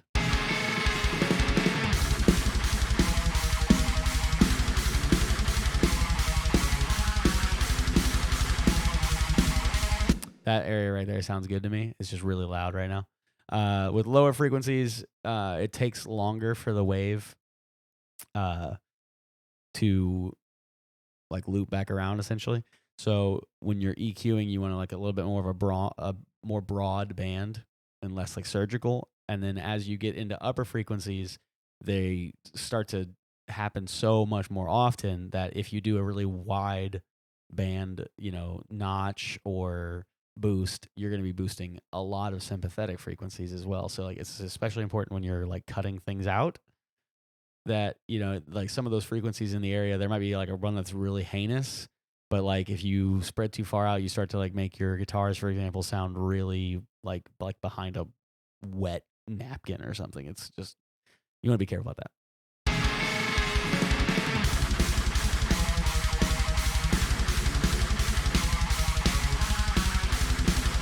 Whereas in this example, I'm boosting, but like snare, I don't want to boost just one top frequency. We want the entire top smack of the snare to come out. So like that's why, in this one, if I boost too much low end, I start getting some of these like this like here. I'll solo it out real quick. I'll show you. So if I'm too low, that boxy sound. There's some nice sound here though. So, but if I take it off, so that just adds a little extra power there. But again, like I said, if I would have gone too much lower, it gets boxy. But if I only boost like this, the smack of the snare doesn't necessarily get any better. It's just like kind of more annoying, because now you're only hearing that one focused frequency. Whereas if you do something like this, now you're not focusing on that one frequency, you're focusing on the entire smack of the snare. So, something to keep in mind.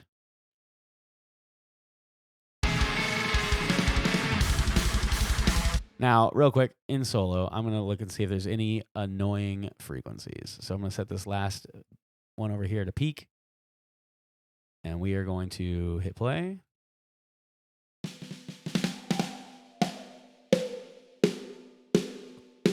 This might be an interesting spot to pull from. I might set both these to peak, because I noticed that if I went too low, it got boxy. Well, we don't want the boxy sound in our snare, so maybe I just go ahead and preemptively pull that sound out, right?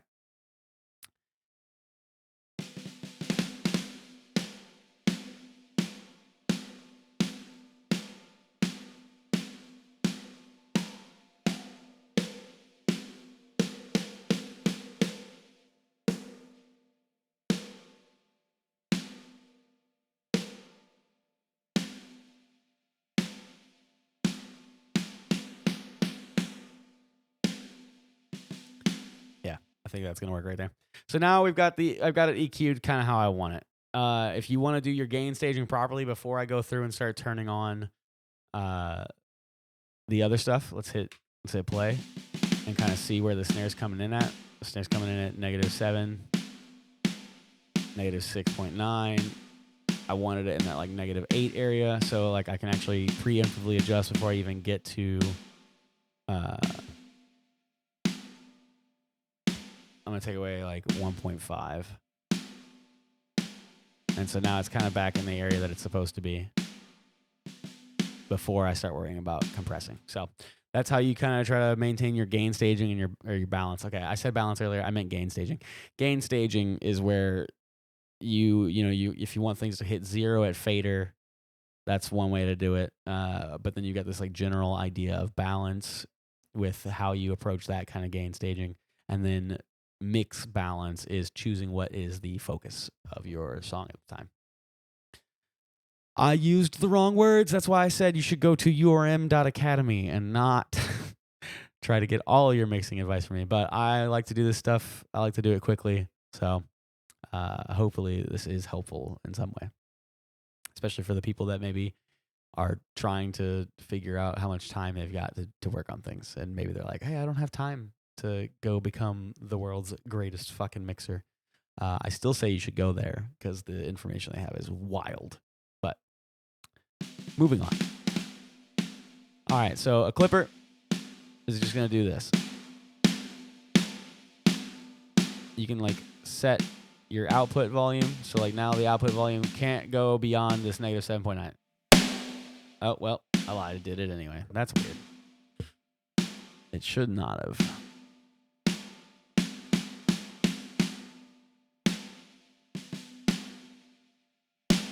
Oh, because it's a soft clipper. Oh, it's not. It's not actually a hard clipper. Okay, so that's the issue. We're not going to use that. A hard clipper will literally cut that shit straight off and not let it go beyond that. And it's a really useful tool. But I gotta keep in the spirit of what Greg asked me to do. So I like to use like around 4 or so for snare.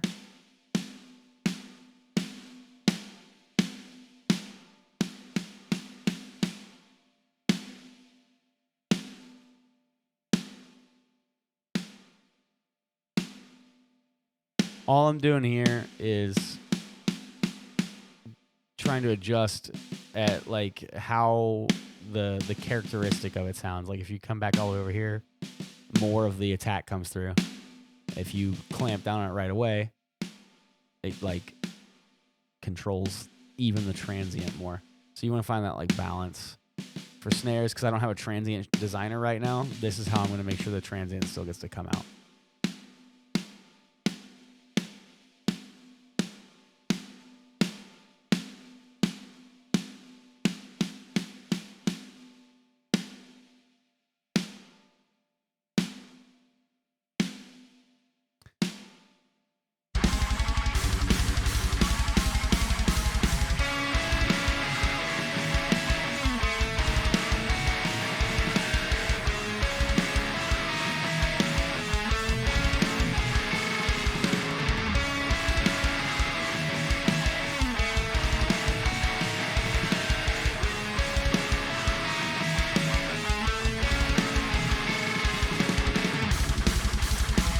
So normally, like you can just leave on makeup gain. However, what I'm gonna do, I guess it doesn't matter. I'll keep the makeup gain on, but I have to now control the output volume. There's a couple ways you can do it. You can use a plugin, or you can adjust the fader. I tend not to mess with the fader as often as I can get away with it, because I would rather keep the fader at 0. So if I ever decide, oh, this part as a whole needs to come down for this section, I can automate that instead of fighting constantly to remember like my gain staging along with my fader position. So if my fader is always at 0, then I'm not messing with my gain staging of the snare. I'm automating for like as a choice of balance later. So what I'll end up doing in this scenario is you can grab like a gain plugin or a volume plugin. I'm trying to find one. What was that there? MIDI gate. That's not what I was looking for. Okay, so not toolbox. I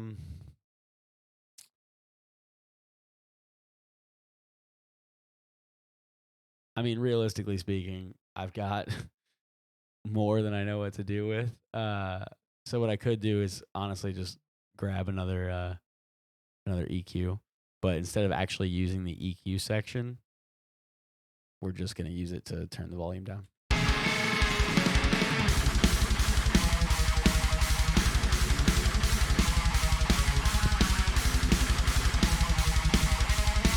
Oh yeah, I forgot. I made all those adjustments to the bass, and I did not double check if the balance for the bass stayed the way I needed it to be. So let's double check that real quick. I did it. I done did it. There we go.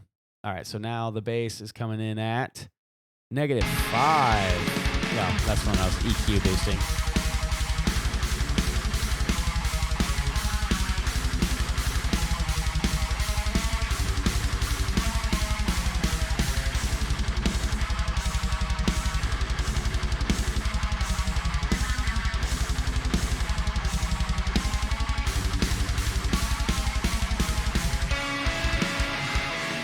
Okay, so yeah, we're getting there. We're getting there, y'all. Greg, I hope you love this. I hope you watch this whole video and you get to this part of the video and you see the look in my eyes and you know I had to sit here and use stock plugins. All because Greig said himself he's too cheap to load up on plugins. I don't actually blame him. That's a lot. It's a lot to do. Excuse me. I'm getting less sick as time goes on. That's been kind of nice. It's not quite where I want it to be yet, but it is getting there. All right, so toms are interesting. I'm gonna EQ into compression for them as well. But I have basically one way that I approach toms. I do a boost around, what is it, like 6K? I guess I won't use this frequency for it. Let's turn that one back off. Boost around 5 or 6. So let's do that right there. But we'll narrow it out. So that's like the attack, like the stick attack. But then you can bring out the entire top end as well with just like a shelf EQ. So you can just like kind of pull this move right here. And then like mids on toms are kind of gross, but like I'm not 100% sure. So what we're going to do is we're going to solo the toms out and we're going to hear if there's like where is that resonant frequency that lasts a little too long.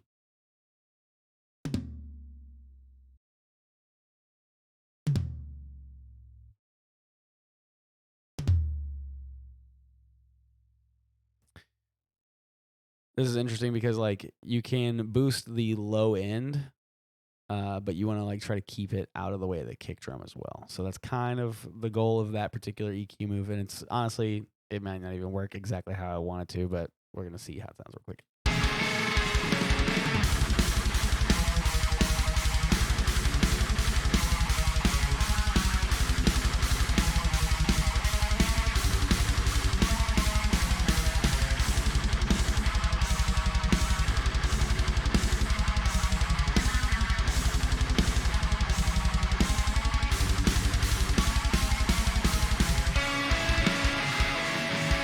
Okay, so I've got it EQ'd.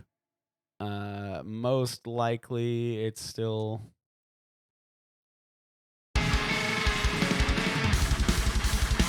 Yeah, I mean, I can take away like a dB.5 to keep that in line.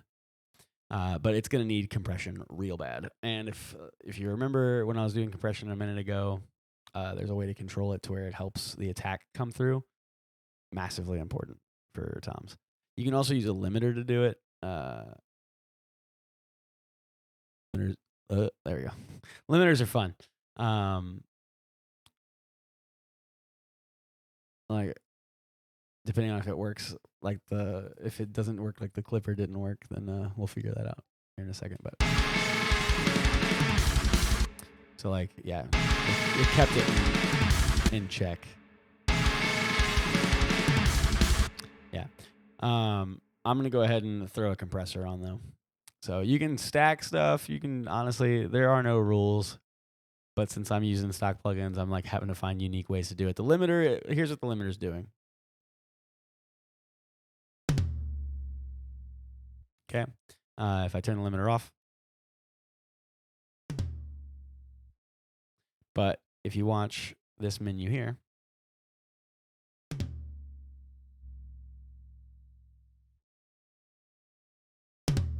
the max volume doesn't change. The limiter is bringing out the other details like the resonant, rumble of the tom. It helps the attack come through a little bit. And now what I'm going to do is I'm actually going to use a compressor to kind of focus in on that attack a little bit.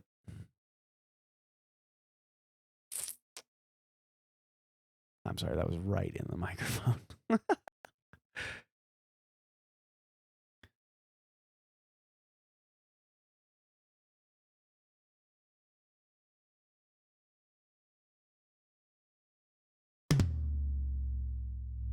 Same concept here. Like the more you pull down like this, the more it's going to bring up the rumble, but control the stick attack.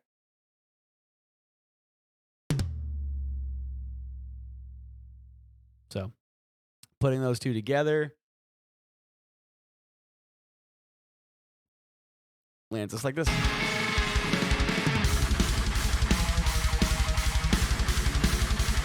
I'm going to go ahead and bring it up to like -9. It's just getting buried behind everything else.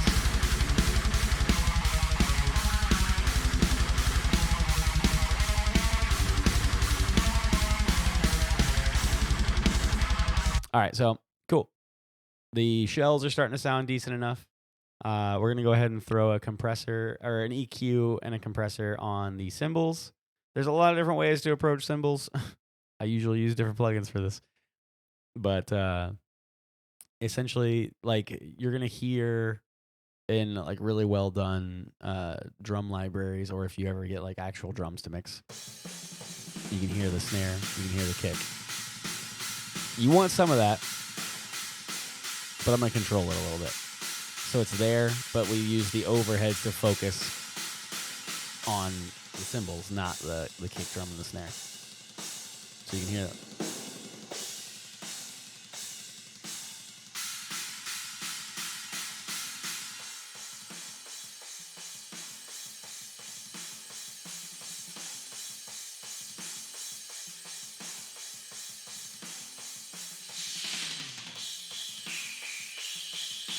I like to go listen for these frequencies because, like, even if it's in a mix and you can't hear it, it's there. And cymbals tend to have a few of these like whistling.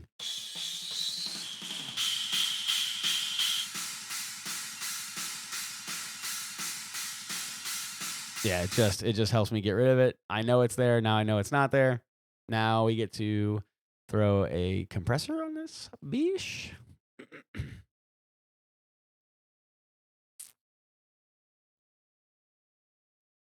You can use limiters and stuff for rooms also, because the idea is you're just bringing out the sustain, especially with cymbals. I'll tell you, let's do that. We're going to use a limiter because I don't necessarily want the stick hit on the cymbals as much as I just want the wall of sound to be there.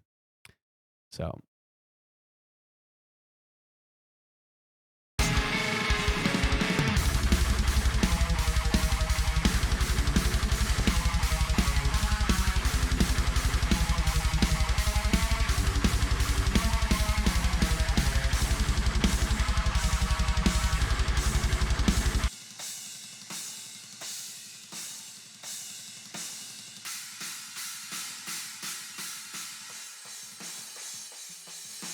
it's just bringing out a little bit more liveliness. It's not like a massive change. Now we're going to do the same kind of thing for the room bus here. Especially because, unfortunately,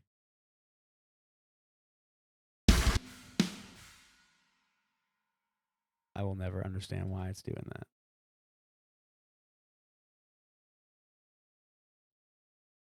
I know that there's like actual room information. Maybe I should just stop soloing the room bus.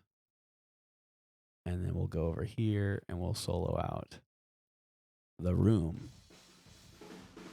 And that's coming through here like I was expecting it to.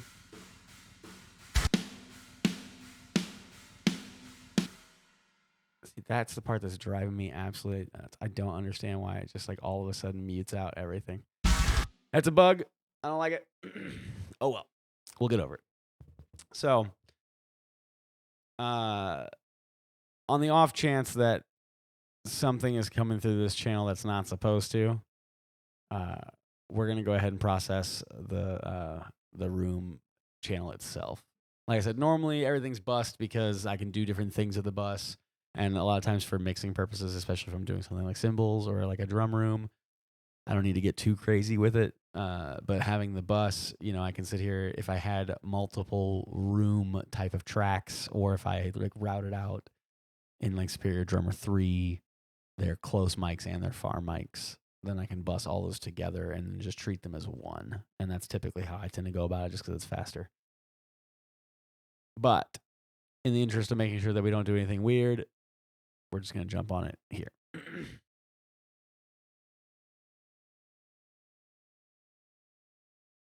My cat's losing her mind. All right. So EQ. Tell you what else we're going to do. Here's a solid lesson for y'all. Save. Song for Greig. I haven't actually saved yet. It would be really sad if I lost all that. I don't think I would lose it. It technically is right now saved as an untitled, but that's frustrating. So save often, set hotkeys, Control S, bam, saved. Cool. Anyway, so that's not what we're messing with, and that's not what we're messing with. We're messing with, yeah, there we go. Okay. So first, I'm gonna bypass the compressor. So we're gonna listen to.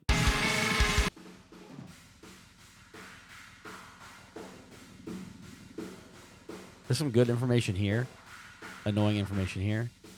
So actually, here's my boost here. But we want to do a cut because I don't want that much kick coming from here. And the overheads are providing a lot of upper information. So I'm going to control some of that upper information from this room. So I just kind of get this nice room sound. Let's move this out of the way a little bit. Here we go.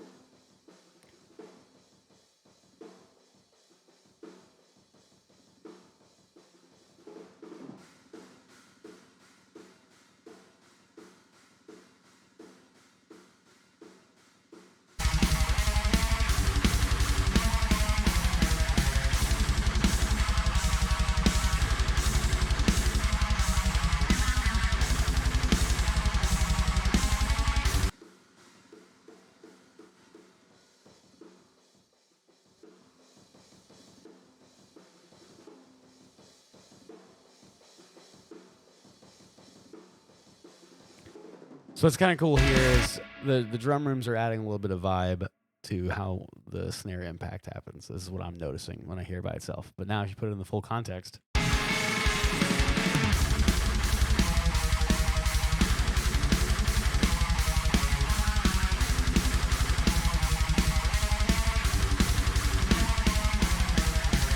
But the interesting thing that's happening here is because of the way that I adjusted all that, this channel is now hitting at negative 16.8, it looks like.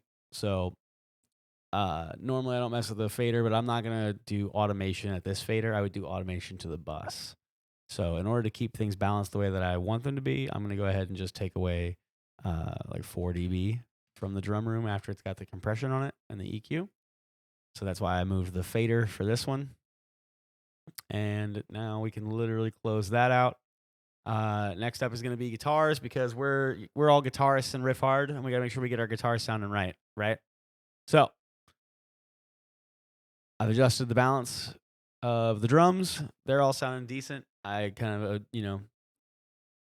went after a few things that I felt like needed to get fixed there. So let's go ahead and do the guitars real fast.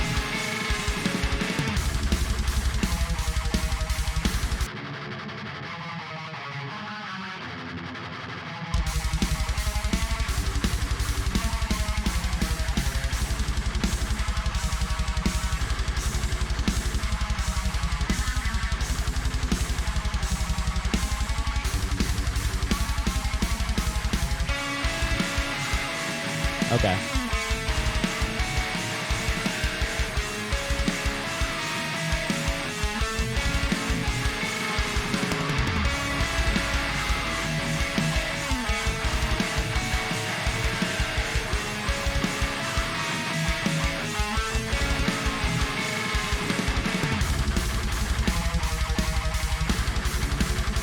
So there was something else I noticed that like my guitars were awfully quiet compared to where I want them to be, which is around negative 12.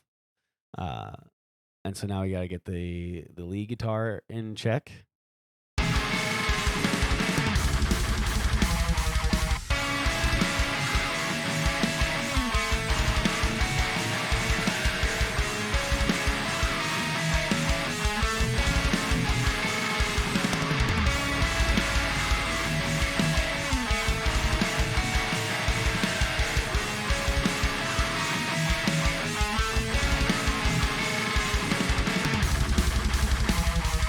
All right, so I want to do something interesting to the lead guitar. So we're going to add a reverb.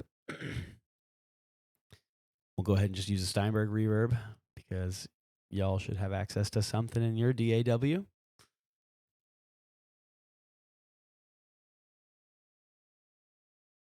All right.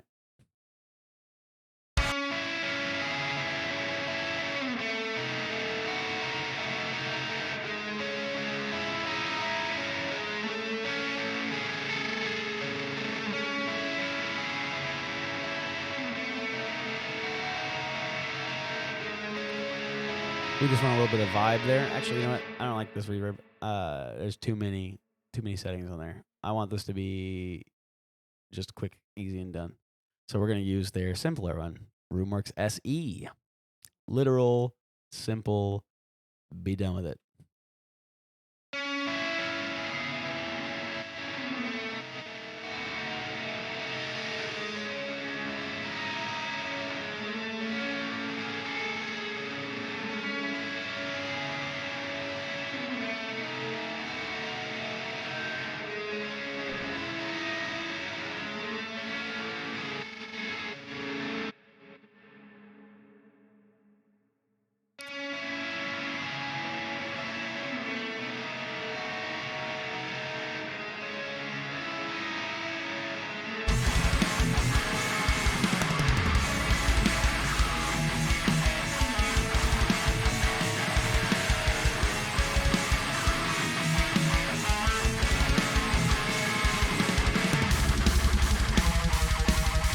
Cool.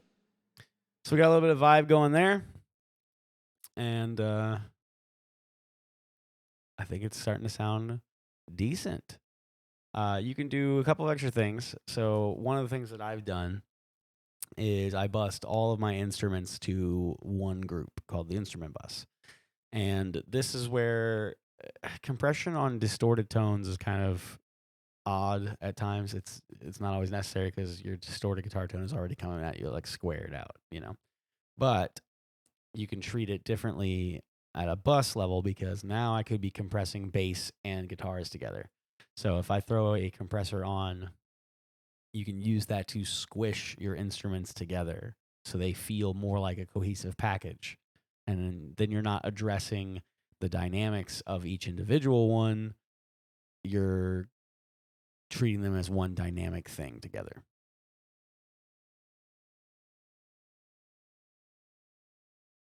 So, good old compressor. Oh,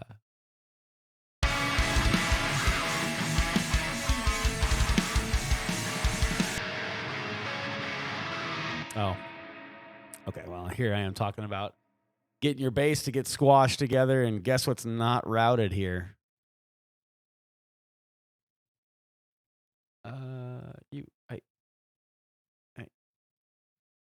I messed up. Hang on. Where is that output? There it is right there. Okay. Yeah, it's going to the stereo bus. You guys might not have even been able to hear the bass the whole time. Holy crap. I think I done goofed, y'all. I'm so sorry. Well, get ready for like a big old bass kick out of nowhere. Jesus. All right.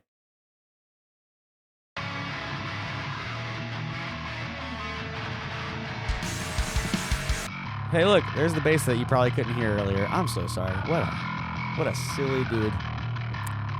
That won't happen again.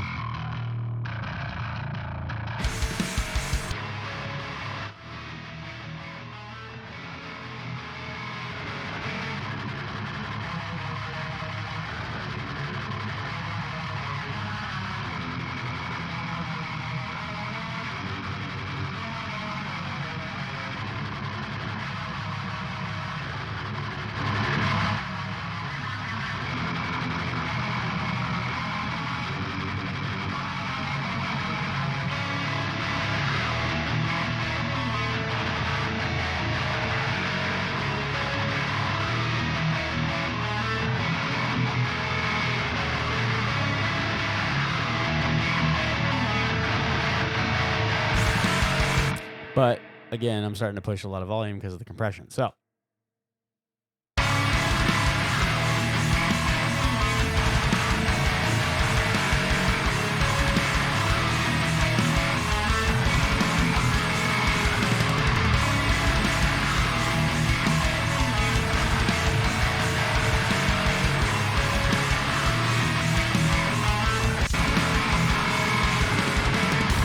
right, so real quick, in order to test how bad did we mess up the gain staging of the entire instrument bus, here's what it sounds like before the compressor.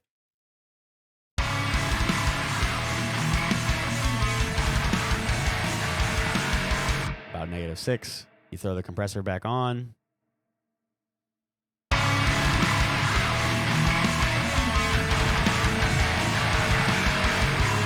So I'm adding about a dB. So we'll go ahead and we'll just bring this backwards a little bit. I didn't need to adjust any EQs, I don't think. And now, unmixed, like nothing on the mix bus, just the track so far with all the changes we made. This is what we got. And then this is where the volume on the mix bus, real quick, the send is so that way you can hear the track. And that's why you couldn't hear the bass earlier, because the bass wasn't routed properly. So this is going to be what the output volume is of everything all at once. And if I don't like where it's hitting, I can adjust it before I start putting plugins on the mix bus.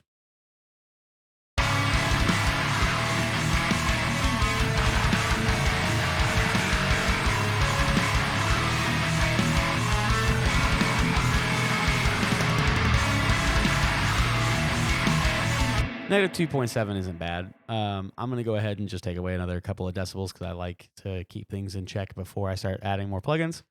So now I could expect that it's going to be about -5. You know, I can actually force it to be -5. Let's just go ahead and take away 2.5 decibels. So now we know that we want to try to keep things at -5 every time I add anything. So you can further adjust things at this stage. So, but like you just have to keep in mind what it is you're thinking about.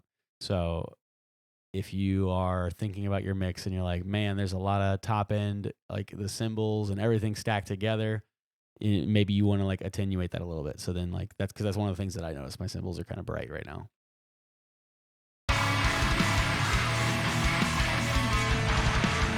But you see how it instantly gets like it's behind a wall. That's because it's too much. But I can kind of clamp down on some of the upper things.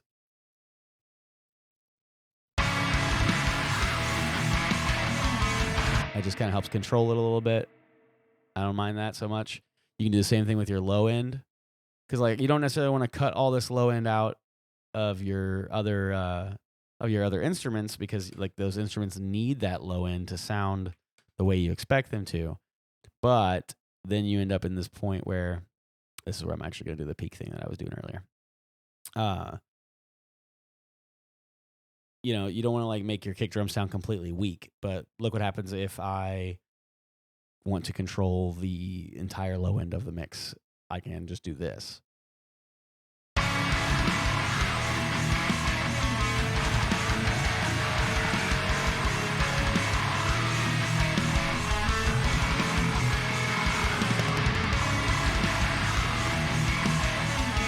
And the reason why you would want to do that for anybody that's not, you know, initiated into mixing very far, the more under control your low end is, the louder you can actually get your final mix. So, but I don't think there's any like, I don't want to like attenuate the mids too hard on a full level, like the full mix level, because like a lot of those instruments need the like annoying 500 frequency to actually sound like instruments.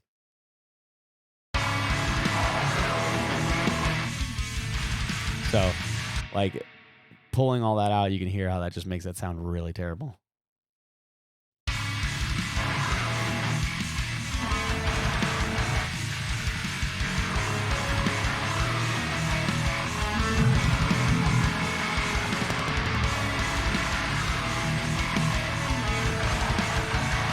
So, we don't need anything there. So all we did there with that particular EQ, especially because I'm only using stock stuff, we are just attenuating the lows and the highs. And because those are cuts, I'm removing volume. So I already know that I don't need to pull volume out, but I might need to add some volume back in because I technically cut. So now the mix is hitting at -7. So, okay, if I want to keep it at -5, or yeah, then I need to add a couple dB.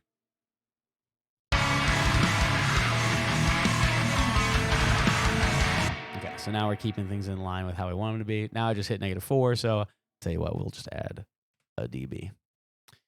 Okay. Realistically, I'm going with -5 just for a mental thing. I believe like the way George Lever did it is like around -3 or so. And again, for anybody who wants to take this way more seriously than my quick little video here, you should 100% check out urm.academy. And I will post links to all the different stuff that I was talking about today in the description down below. So we've got EQ going. Very simple. Now we're going to do compression. And the point, or actually, you know what? I haven't gotten into it yet. Let's see about color. So color is like distortion. You can add a little bit of harmonic distortion. It's like, you know, tube saturation. It just makes things sound thick. So if your mix is feeling a little dry, there are ways to do it. Unfortunately, I don't mess with the stock plugins, so I'm not 100% sure which one's going to be the right one. That's not it. We're going to get rid of that. That was terrible. That's clearly not what I meant at all. That sounded terrible. So, let's see here. Because I do use saturation, but I use a different plugin to do it, but they cost a lot of money, so that's not the move for Greig. Oh, the tube. I can't see any of the parameters. Oh, there we go. Jesus. I was like, what the hell is happening here? All right, so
okay. And all that's doing is just kind of making things like a little thicker, a little more fun. That's what she said.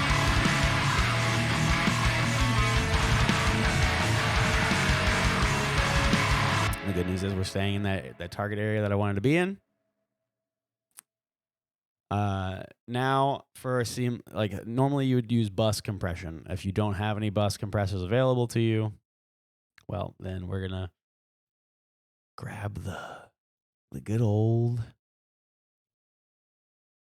compressor. But for this one, let's use tube compressor. You've probably got something available that's a little different. If not, I mean, it's the same concept. You're just compressing signal. This one is more for vibe, and I'm using it because this is the bus. This is like the last stage. So we're going to go ahead and take the mix all the way down so we don't... Well, actually, no. Let me put it at 50. I don't know what I'm doing, y'all. I said it. I've said it multiple times. I don't know what I'm doing. All right.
So that's just a little bit of vibe. There's a bunch of different ways to approach that. I've never personally used that compressor before.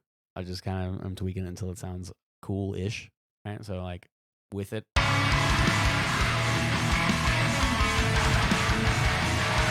What I'm specifically hearing, I'm hearing the kicks sound slightly more powerful.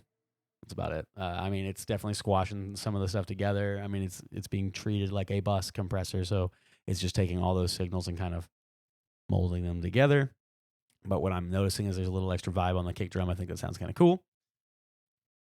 Now, mastering. No, that's not how we're gonna do it. This is where things get weird. So there's not a whole lot of other options I've got at this point.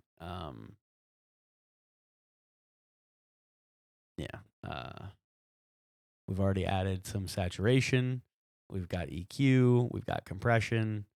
After that, you're basically on to limiting. I mean, there's way crazier ways to approach a mix bus and like how to mix it. There's channel strips and all kinds of other ways to add vibe and character and stuff. We're not getting into all that. The idea for this was, how do you do like a quick mix for your demo and get it to where like you can post to your socials and it sounds cool. So we're going to use the brick wall. Hey, there we go. Cuts my microphone out, at least for me. I don't know if it does in the video. I'll have to check later. So the brick wall limiter, does it have the look ahead?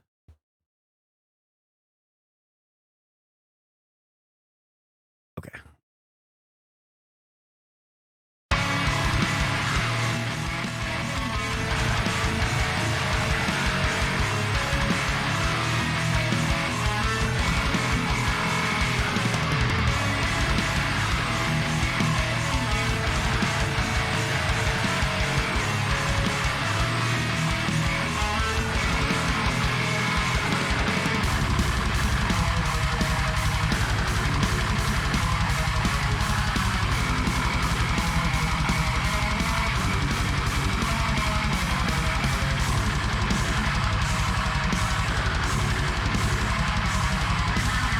All the limiter's doing is like supremely squashing everything together. Different limiters have different ways of going about doing things. So I can use that one because it's just not gonna let it turns your audio into like a wall. That's why it's called a brick wall limiter. It just really squares everything out. But I didn't, like, you could see there was the little white menu that was coming down when the kicks are going. That's essentially what it's reacting to the most. And then if you want to hit competitive volume levels, well, then you play the loudness war game and throw something else on there. So I'm not going to use Flatline. Normally what I would use is Flatline by Submission Audio, but Greig gave me the damn challenge. So output, I'm going to set my output to like -1 or so. Or like you can even go like -0.4 or whatever. I'm going to set it to auto release. And then from here, you just get to drive it. So we'll listen to what it sounds like now.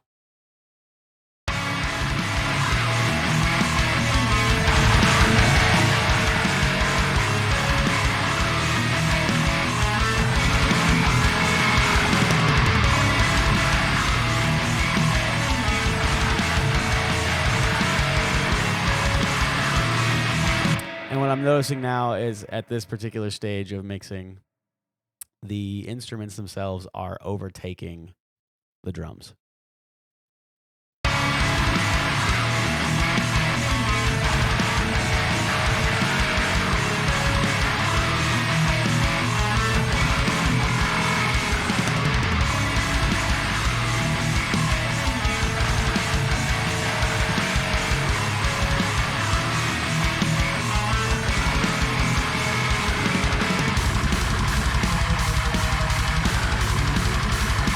And now the only thing I don't like about this particular mix is the snare. I feel like the snare is missing something. So we are going to limit the snare real quick.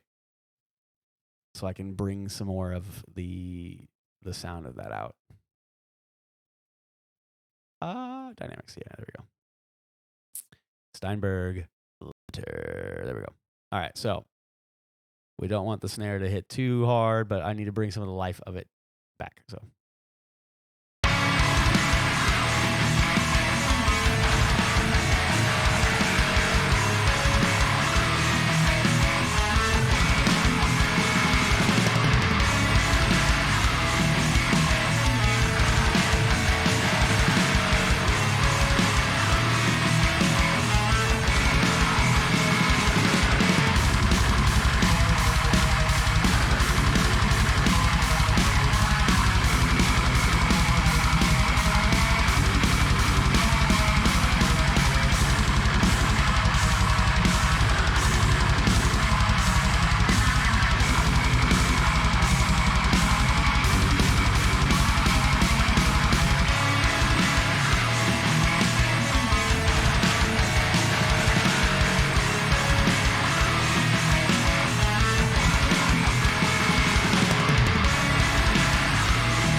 That's better. I can hear the snare better now. I don't hate it. And so there you go. I mean, that's pretty much how I would approach it. You just reach for the fundamentals. All the other plugins and all the other crazy stuff is it's like icing on the cake. You know, if you learn to mess with this stuff first, that stuff becomes more useful. So if you don't feel like you know your mixing fundamentals, and I'm going to say it one last time, urm.academy. I'm going to go ahead and probably do a playthrough video for this for Greig so I can post it in Riffhard and be like, hey, homie, this is for you. Because it is. I hope you see this on YouTube, Greig. For everybody else who sees this on YouTube, please follow, subscribe, ring the bell, whatever all the YouTube buzzwords are. It really does help out, and I would greatly appreciate it. Hopefully this helps. If there's anything I said during the writing phase that the theory gurus out there want to correct me on, feel free. Anybody who watches my terrible mixing and is like, hey, dude, you suck, feel free to say it. I'm probably going to laugh because, well, I don't care. So I do hope this helped, though. And I appreciate everybody who stopped by during the stream and anybody who watches later on YouTube. So take it easy, y'all. Peace.